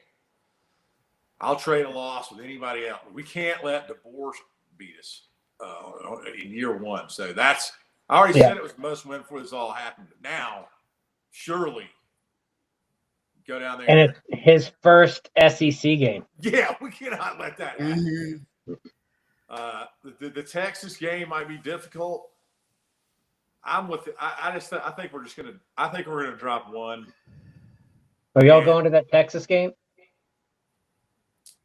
Man. No, apparently there's some big auto race that same weekend in Formula One Grand Prix thing. Terrible planning. Well, Texas did it on purpose. I think I'm going to go, but I didn't realize how big Austin. Austin is like 1 million people. It's bigger than Atlanta, bigger than Denver. Bigger city than I was thinking it was some sleepy college town. Inside its city limits, I guess. I mean, it's not bigger than Atlanta, I meant population-wise, it's like 1 million. Yeah, within the city. Yeah, I got you. Yeah. What about this? Georgia goes 11-1, loses the SEC championship so that they thread the needle and land in the 5 to 8 spot. Yeah. And then host a playoff game in Athens. That'd be fun. That would be fun. I'd have to come back for that. Yeah. That Yeah. would be great. I mean, And that would be around the 20th or something. I keep saying that they've got to fix that because you financially punish teams 1 through 4 by not giving their hometown the financial shot in the arm, the massive financial shot in the arm that they would get by having that at the end of the year. Mm-hmm. Think about the money that would inject into Athens. We're talking about a game changer for all those local businesses. Yeah, it'd be big. Yeah, the energy would be crazy for that game. Oh, And my gosh. at 5, you play what, 12 or 10 or something? 12. He played some easy win pretty much. Right. Yeah, like Liberty or Right. Central Florida. Coastal Carolina or Tulane. Yeah. Yeah. Interesting. Yeah. All right, guys. I'm going to call it a year. Yep. All right. Good to see y'all. Thanks to you all, including special guest Antoine the Don. I'd love to come back if you'll have me someday. Anytime you want to. All right. You're welcome. Yeah, man. Go watch some playoffs now. Exactly. All right, guys. All right. See you, fellas. All right, Matt. See y'all. Thanks. Great year. Welcome back. New title. Mad Dog Rookie of the Year, Cassie Pearson. What's up? What's up? Well, what's up is it sucks when we're right. And me and you early on started doing our prognosticating and we figured out that we had no room for error and we were right. We were. We knew it would end up like that, unfortunately, just with the way that the other conferences were going. And man, I'm just sad to see another college football season come to an end. I am too. I mean, especially the way that it ended for us. I mean, obviously it was a high note against Florida State, but who cares? Because now our expectations are so high that unless we at least get to the playoffs, it feels like a bust, even though it was really beyond our control. 4th and 31 doesn't happen. We're probably in. Texas doesn't beat Alabama. We're in. Washington slips up against somebody like Washington State or any one of those 8 one-possession games that they won, and we're in. The NCAA grows a set and, disqualifies Michigan for cheating, and we're in. It was almost like the planet conspired to keep us out because they were just tired of watching us steamroll everybody, with the exception of Alabama. Yeah, we got the short end of the stick. It's really unfortunate. I think that we probably would have won the whole thing had we been in the playoffs, especially coming off of the loss. And I just really wish we could have played Michigan, especially with all the hype that they got and they're still getting now. I really just wish that we could have proven it. Now I'm going to read you a list of all the programs that felt sorry for Georgia. And I'm done. So nobody feels sorry for us. We get it. We're the 800-pound gorilla in the room. And so, hey, I like that role because it had been Bama's for so long. And now everybody, really you would think that people, because everybody loves a winner. I feel like we're kind of easy to like. You would think that, some of these teams would want to, some of these fans at least would want to jump on our bandwagon. Yeah, you would think so. I think if we had won another year, then we might have gotten some people that were getting sick of us, but I don't think that there's too many people that are quite yet. Yeah. All right. Let's talk about what all dogs can't stop talking about. Saban is gone. Retired.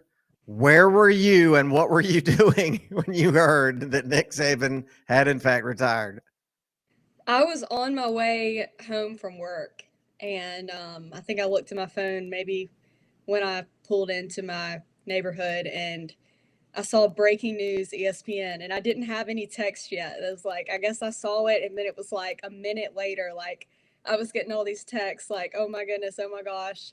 And I was shocked, honestly. I'd heard rumors that he might retire, but I just didn't think that he was. So I'm still kind of in shock.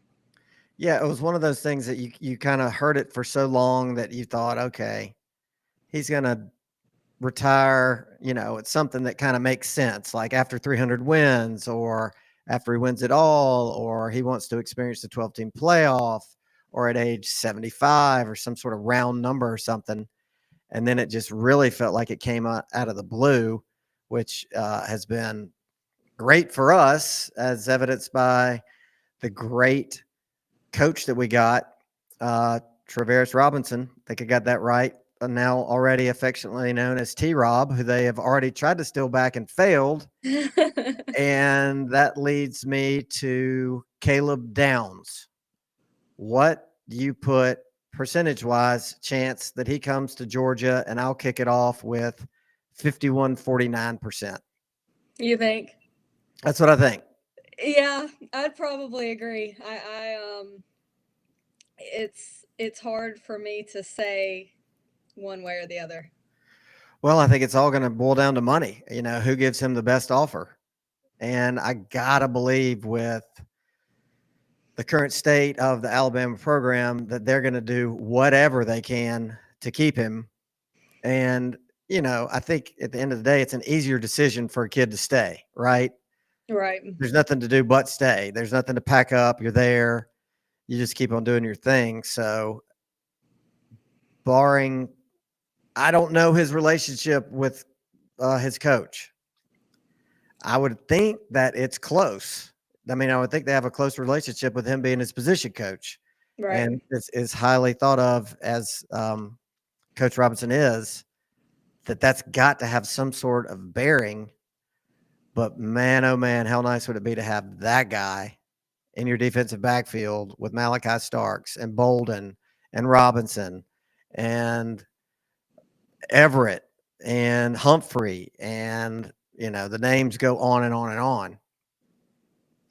Yeah, well, it has to. It's hard to say because, like you said, you'd have to imagine that a kid would want to kind of stick with the routine of what he was used to, and not really have to jump into anything new. But I don't know. I feel like I'm always a little bit shocked with the way that people move, people transfer, people make decisions, and now that's a total different ball game. I mean, it's Alabama, and everyone knows Alabama the way that they always were, and it's never going to be the same again. And it's just crazy that this is happening this at the same time that everything else in college football is changing. The conference realignments, 12-team playoffs, of course, all of this new stuff with the transfer portal and NIL, and it's just it's not the same, and it never will be. And I just, with you saying that, this thought just popped into my mind, just trying to imagine how the Bama fans feel with him retiring, because the day is coming where one day we will be in that boat where Kirby has retired. Can you imagine how that's going to feel? I cannot. No, I cannot either. And I thought about that when Saban retired. I was like, well, Kirby's going to be the guy now. Georgia's going to be that team. And at some point, we're going to get at the point where we have to let it go. And Alabama's expectations are as high as they can be in the sky. And it's going to be really funny, I think, to watch Alabama fans and their reactions going forward when they have to kind of get used to maybe losing some games. What do you think about where they landed with DeBoer? I mean, to me, it felt like Lanning said no, and Sark said no, and Kiffin said no, and Norvell said no, and Dabo, they said no to him. And so now they're left with, I keep saying this, the shiny new thing that feels like he's going to be their Harsin hire because he's got no Southeastern or even Southern connections. It just seems kind of weird to me. How about you? Yeah, it's interesting to me. I do wonder what number he was on their list. I don't know if I highly doubt that they're going to admit that he wasn't number one.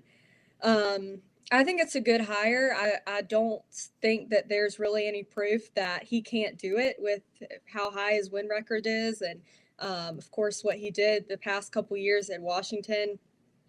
But it's a whole different ballgame over here in the Southeast, and he's going to have to be able to recruit and get people away from Mississippi and Auburn and Georgia, of course. And I don't know. I'm not surprised that like Lanning and Sarkisian didn't want to take the job. It is a tough spot right now to be the Alabama head coach, and you have to come after Saban's dynasty. And I wouldn't want to do that if I had a good thing going at those other schools. And if I'm a spoiled Alabama fan and I'm upset about the hire, I think things that I would say are, what would he have done without Penix? Who cares what he did in NAIA? It's just a weird hire. And by the way, trick question. And I will say, I cannot answer this question. I still can't. I haven't looked it up. Can you tell me what NAIA stands for? No, I cannot. No one can. And that's the thing. And what does it mean? Is NAIA, is that below D3? I think that it Well, is. it has to be. Right. It has to Because be. it's over. So he's compiled this great record at glorified high schools.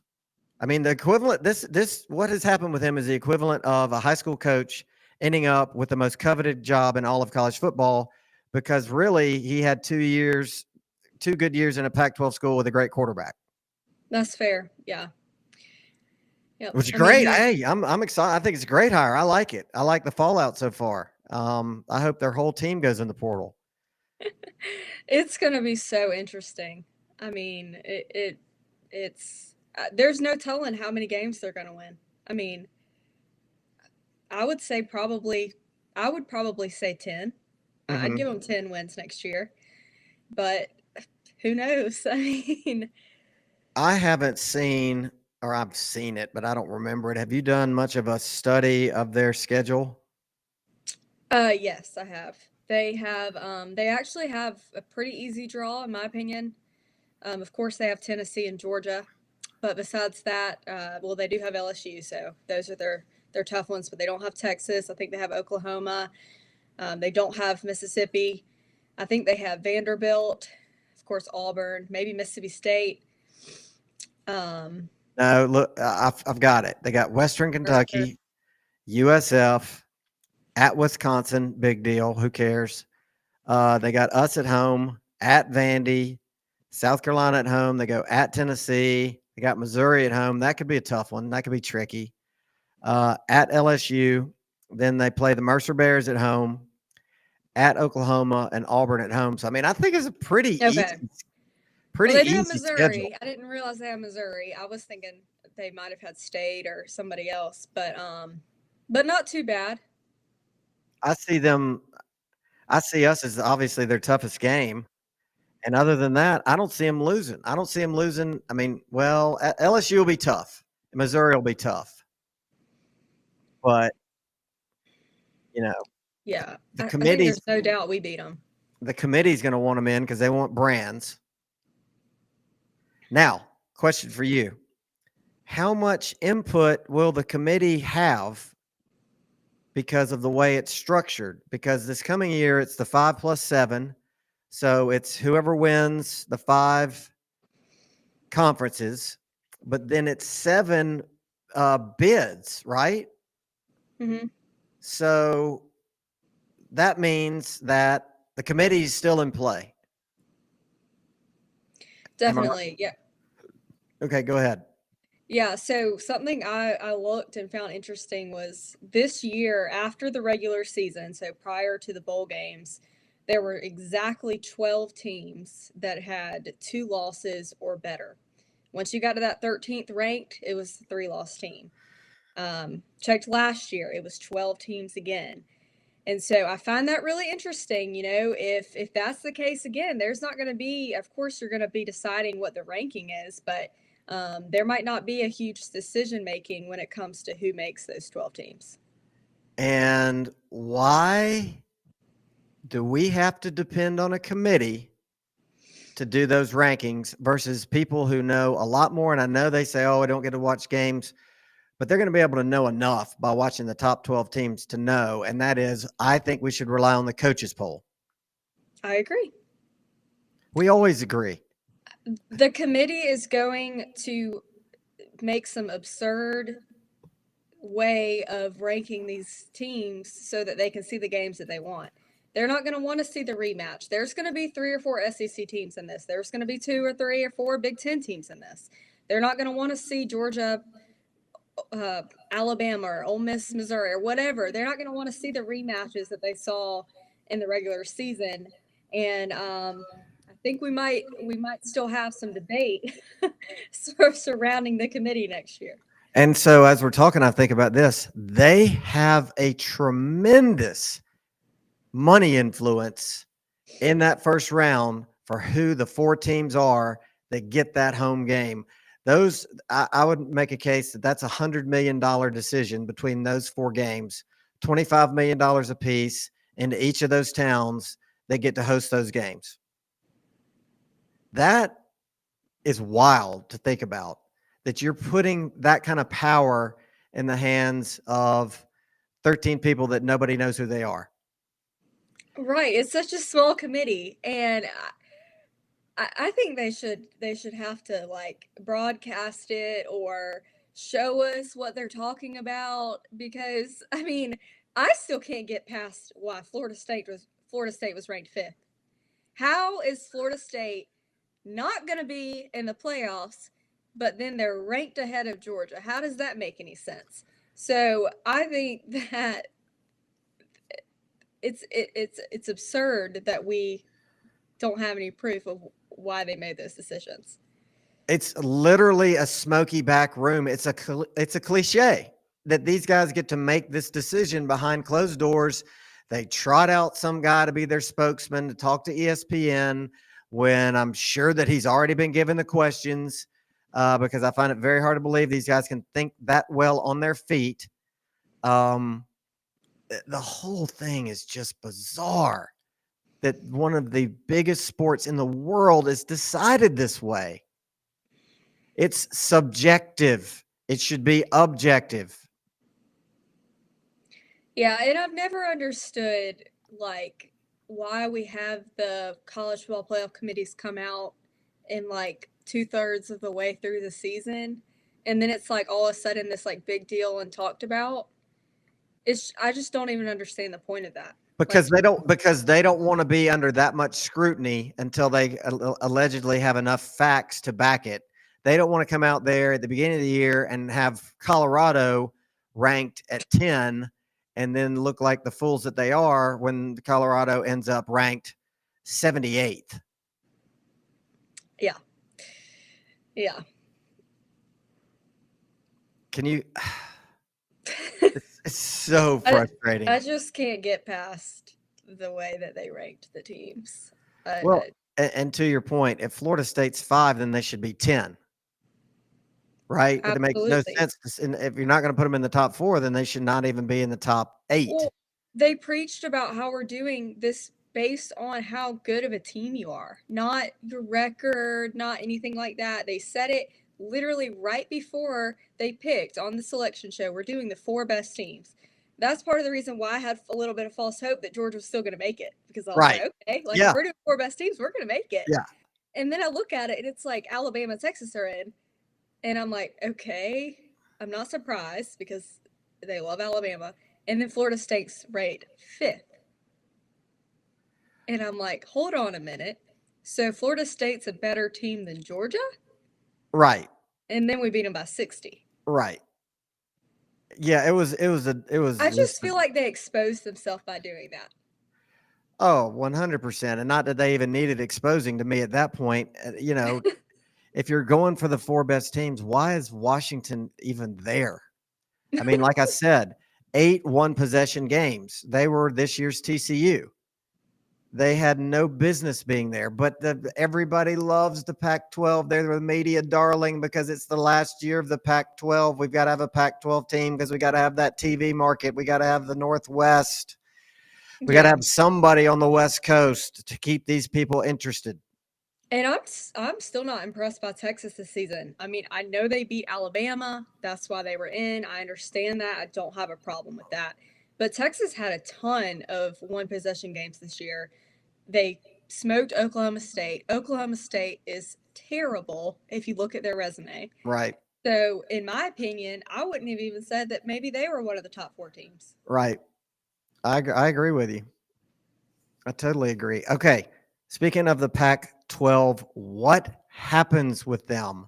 How are they even going to be considered a Power 5 conference? Obviously, they can't be. They're the Tupac because there's 2 teams. Are they even going to have a Pac-12 championship game? They got to figure it out. I mean, right now, this whole 5 conference thing doesn't work anymore.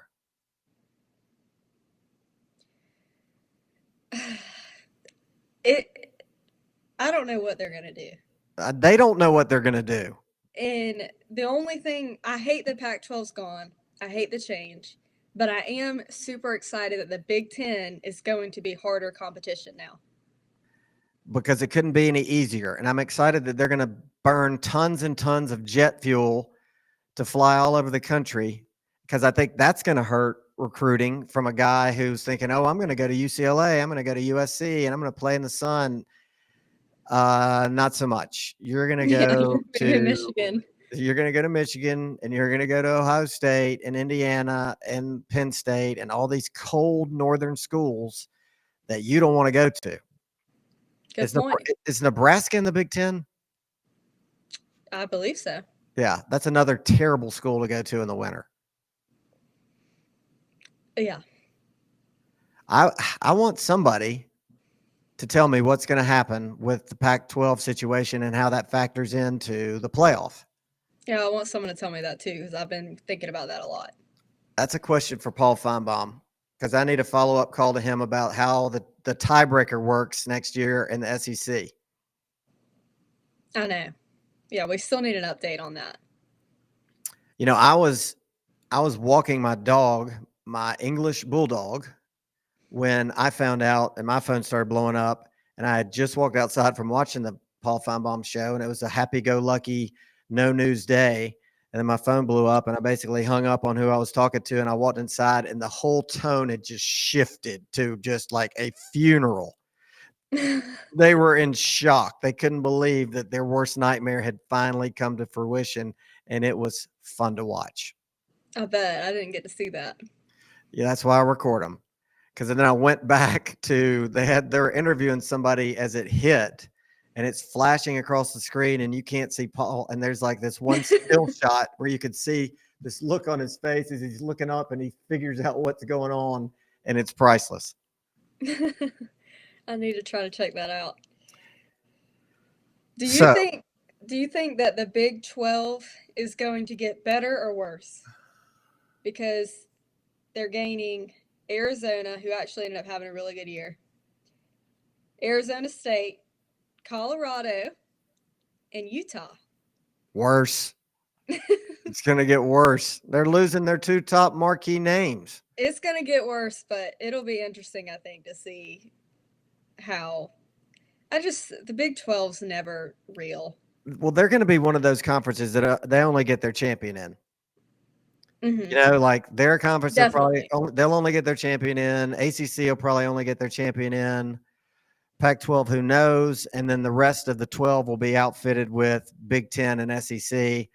Probably more Big Ten than should be there, but they're going to want to get in their Ohio States and Michigans and Penn States brands. They're going to have a ton in there. Unless they just beat each other up. I mean, it'll be interesting to see. I would say that you can only lose 2 games to get in. But if the Big Ten beats each other up, I don't know. They're going to beat each other up more because of who's coming over. Even though, I mean, like now it's like USC is backsliding. I mean, the only thing they've done of any significance recently is they took UNLV's quarterback from us, and who cares? I mean, they got Caleb Williams gone. They can't play defense. One of their average receivers came to us. I mean, I don't even know. You probably do. Who's going to be their big name quarterback this year? I don't even know. Right. So where is that program headed? It's not headed forward. South. No. And they're probably going to have a harder time. They are going to have a harder And time. they're still going to have to play Washington and Oregon. Well, I don't know if they're going to have to play them, but they'll be part of it. So Yeah. They'll Washington. Who is rumored to be going to Washington? they just hired someone. Oh, who? Can't remember.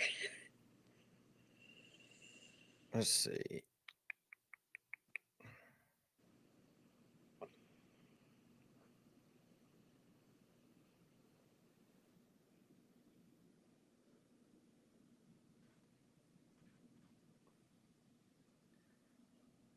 Williams enters draft.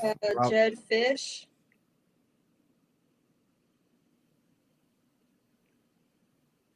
Arizona coach.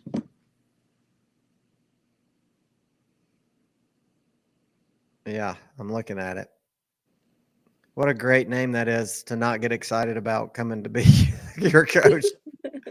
Jed Fish.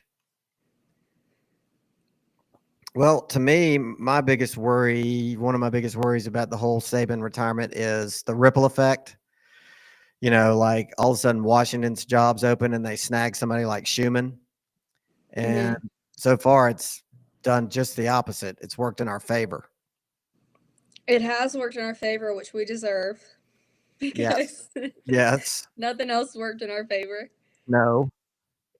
Can we talk about the AP poll and how Alabama fans were complaining and crying and whining that we were ranked ahead of them? I would love to talk about that. I see it from both sides. I really do, because Alabama did have the extra game that we didn't play, and they beat us. But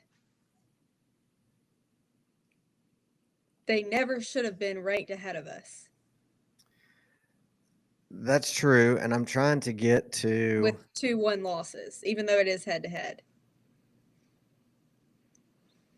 But in the coaches poll, we were as high as 3.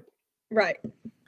With a kind of a big drop off from beyond Washington to us, which to me doesn't really make sense because, I mean, just the eye test. What happened to the eye test? Like your ability to assess talent based on what you see. Your eyes aren't playing tricks on you. I mean, you can look at Washington and look at Georgia, and you know who's going to win that game. Vegas would tell you who's going to win that game. Oh, by a ton, too. Yeah. I was really surprised to see that Texas was at 3 in the AP poll. The coaches had them at 4. But that was a little shocking to me, considering they lost to Washington, and then now they have 2 losses, that Alabama and Georgia were still behind them. Well, it's shocking to me to see in the coaches poll, FSU is at 6. Yeah, that's true too. And there's 6 in the AP poll. It's like, the team that finished the year is not the 6th best team in the country. Period. So are we going to judge you based on what team you were in the second? I mean, they always say, oh, well, what happened in the second week? That team's different from this week in week 12. Well, yeah. Well, if your team can be better, they can obviously also be worse. So why in the world are they getting credit for being 6th? They're not the 6th best team without Jordan Travis. Yeah, it doesn't make any sense. It really doesn't. And then Ohio State ended up at 10th. Well, they lost. Never mind. They lost to Ole Miss. I mean to Missouri. Yeah, which that was a huge win. That was a huge win. Ryan Day, you'll probably hear this later, but wait, did you send this to me about Ryan Day being 0 for 3 against the SEC and and Ohio State having the worst record against the SEC. That was you that sent that to me, right? I don't know if I sent that, but we might have talked about that. I definitely knew that. Yes, we talked about it. Okay. Yeah, man, he's got to do something this year. He will be on the hot seat. Like, yeah, he should already be on the hot seat. yeah, if he can't beat Michigan this year with all of the attrition, including probably Harbaugh, then I don't know when he's going to beat him. I mean, the only thing Ohio State is holding on to is how they almost beat Georgia last year. Like that in the Peach Bowl. Like that's literally all that they've done. I really can't come up with anything that they've done. I can't either. I'm trying to find their schedule for next year. 2024. Akron, big deal. Western Michigan, big deal. Marshall, big deal. Michigan State still sucks. Iowa can't score. Oregon, decimated. Nebraska stinks. Penn State is a name. Purdue, so what? Northwestern, so what? Indiana, so what? Michigan. I mean, the only new team of any consequence is Oregon. Yeah, it's like the same schedule basically, and then throw an Oregon in there, which will probably be a pretty good game, but nobody cares. What in the world am I looking at right now? I'm seeing one difference. I'm seeing one. Okay, let's look at Michigan. It'll probably be just as bad.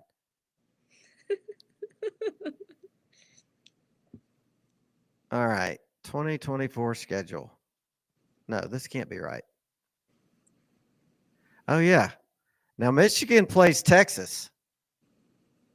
So I'm gonna give Michigan credit for that. Okay.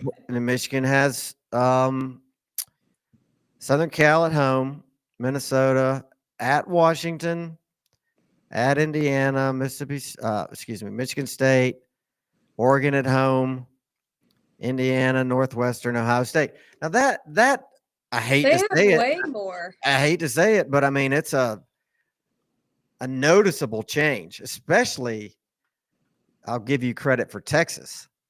Well, they have Texas and then they have Washington. That's 2 out of the 4 playoff teams, and you're one of them. So every playoff team except Alabama. And plus Oregon, plus Oregon, like, plus Southern Cal. Okay, we are going to be wailing on Ohio State's schedule next year. I mean, wailing. I thought that they were going to try to make these schedules even with the conference realignments. Well, man, Michigan, let's just go through this schedule. Because they got rid of the divisions in the Big Ten. So I don't know how that ended up happening. Okay, they'll lose to Texas. I'm going to say they beat Southern Cal. They're at Washington. I'm going to call that a loss. That's 2 losses. They got Oregon at home. I'm going to call that a loss. That's 3. And then at Ohio State, 4. They're going to lose 4 games. I've heard of people saying that Michigan's going to win the national championship again next year. I'm not sure that those people have seen the schedule. Sure they haven't seen their roster and who all's leaving. I mean, Corum's gone. McCarthy's gone. And Harbaugh might be gone. Harbaugh's probably gone. That they probably will hire that potty mouth Sharon Wright so he could get on TV and cry and drop F-bombs and S-bombs, which I still can't get over how that was glossed over, because that was absolutely mortifying for that program, the way he conducted himself. I still can't believe it happened. I mean, that was unbelievable. I watched that on live TV and I'm like, am I really watching this right now? Are they really letting this guy get away with talking this way? It was unbelievable. And I guarantee he'll be their coach, and that's fine. He's probably a good coach, but he needs work with his PR skills. I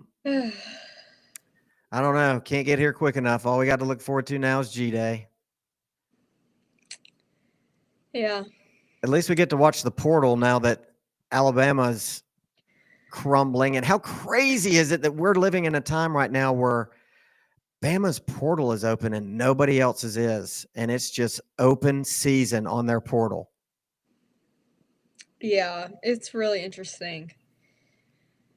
It's just hard to fathom, I Because think. they haven't named a defensive coordinator, right? I don't think so. Yeah, and then there's another factor that I saw that plays in is, like, say, take a Caleb Downs. If he's going to transfer, he has to do it in the next 48 hours because of Georgia's drop ad for classes, Right. which means that Wednesday he's got to make a decision. I gotta feel like we're gonna That's crazy. get him a tutor if we need to get him caught up. What do the rules say about that? Can we I get don't him? know. I don't know either. Just some of the many little nuances that Probably have to be can't. figured out with a rogue portal opening up due to a coach retiring. I mean, They there's probably because haven't even thought about there's got to be a rule, because you can't punish a player for if he doesn't make his decision until day 29. You can't punish him. That's true. Like if it's a 30-day rule, then the rule has to match up. Right. So I can't remember. That was probably something that got texted to me amongst the millions that have been texted to me that is somehow accounted for. Well, if you find out, let me know. I got a source up in Athens, goes by the street name Dawg. Maybe you've heard of him. I'll get him on the case. Okay, get him on it. Well, I don't know what else we could talk about. I think it's just all been talked about. It has been a wild season. All just full circle with the cheaters. Full circle with the cheaters to where we are sad about going 13-1. I know. That's the state of our program, is we're sad about 13-1. Not because of what our team did, but because of how this highly flawed system works. Yeah, if you had told me 10 years ago that we were going to be going 13-1 and I was going to be mad and sad and all of that, I would have called you crazy, because I feel like we, as Georgia fans, we went through the dreadful days where we couldn't even win the East, and all we wanted to do was just win 10 games or 11 games and get through, and here we are now as like the elite program in college football, and we're really lucky that we are, but it makes it a little bit more fun. Yeah, I mean, 13-1, and in a country of 332 million, our fate was decided by 13 people that nobody can name, but I can name one of them, and his name is Ward Manuel, and he's the AD for Michigan. Why is that guy in the room? Nobody can tell me. Do you think that if we had beaten Alabama, you think they still would have put Florida State in there? If we'd beaten Alabama, Because they were ranked 4th. Then I think that bumps Texas out of there too. Yeah, I do too, because it would have been 4 undefeated teams, 1 through 4. And I think that the only reason they pulled the Florida State stunt was because they wanted Alabama in there, and they knew that they had to come up with the excuse that Jordan Travis was hurt, and put Texas in there, which I don't know what the result would have been like if we had played Florida State in a playoff game, but it still would have exposed it for sure. But okay, so let's play that out. Under that scenario, Georgia stays 1, Michigan stays 2, Washington stays 3, Florida State stays 4, and we're playing Florida State. They're going to have less opt-outs, but we're still going to beat the brakes off of them. right, yeah, we're not going to beat them by 60. You know, they're going to be playing with a lot of heart, and they're going to have their guys in there, but we're going to beat them pretty handily. And then, you know, Michigan, assuming they would have beaten Washington like they did, would have been Georgia and Michigan. The dream come true. Yeah. The dream that exactly never was. what you and I wanted all year long. I know. But we came up short, so.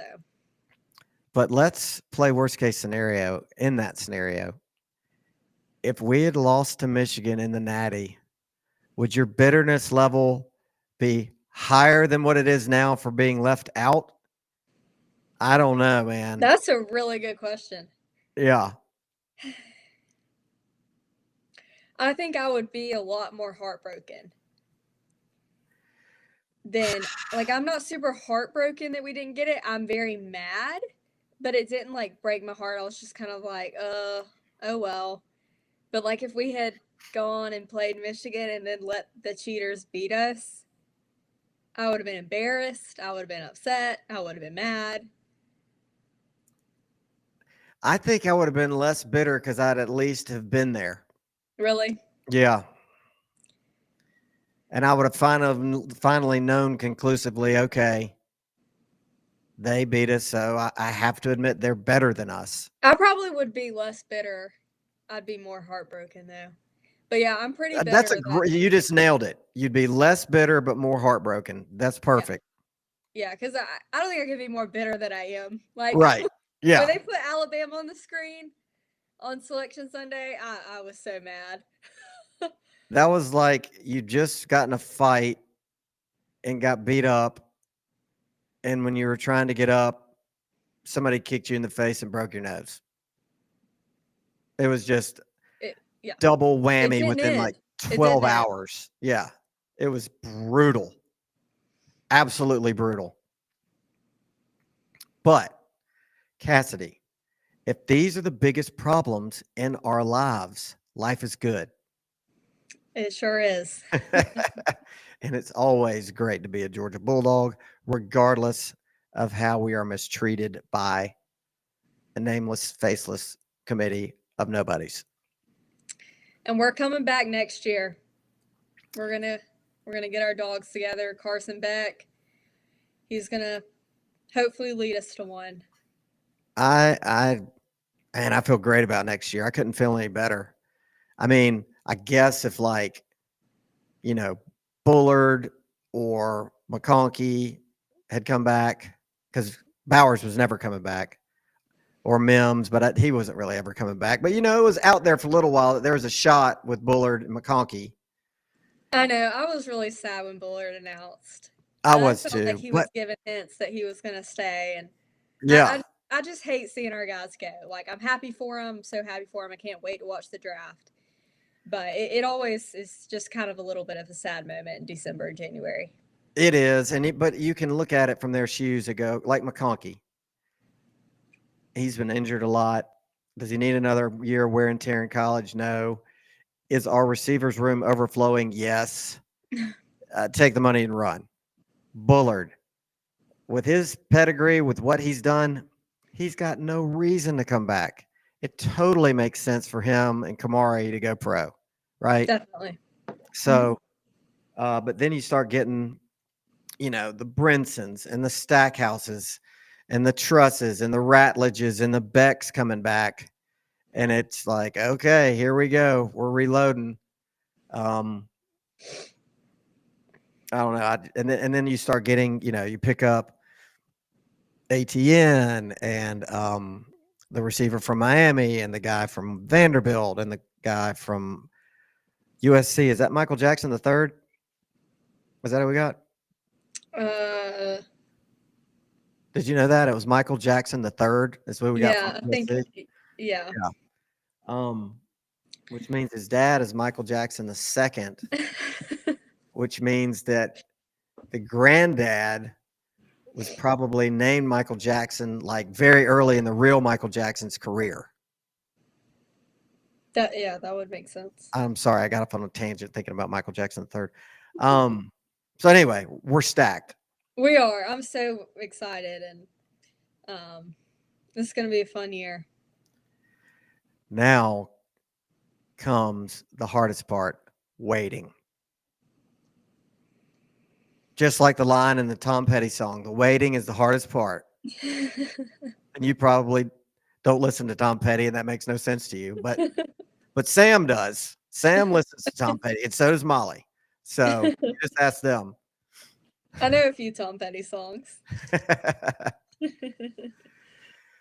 Well, I hate to say it, but I guess it's time to call this year a wrap. I guess it is. It's sad to have to say it, but it's going to be a really fun year. Well, it's been really fun hanging out with you. You're awesome. I get so many people complimenting me on you, talking about how great you are, how you're the next Laura Rutledge, and man, you just know your stuff, man. It's awesome to see. Well, thank you. So do you. So it's fun to get to talk all the crazy things that college football brings us, and it's really funny that the cheaters took it all as much as we talked about them week to week. And and you and I are like hive mind. We're like always on the same page, thinking the same things, looking at it the same way. So that's part of what makes talking to you so fun. Definitely. All right. Well, I'm not going to say see you next season because I'll see you before then. But how about I'll see you soon? All right. That sounds good. Go Dogs. All right. Go Dogs. Thanks, Cassidy. Thanks.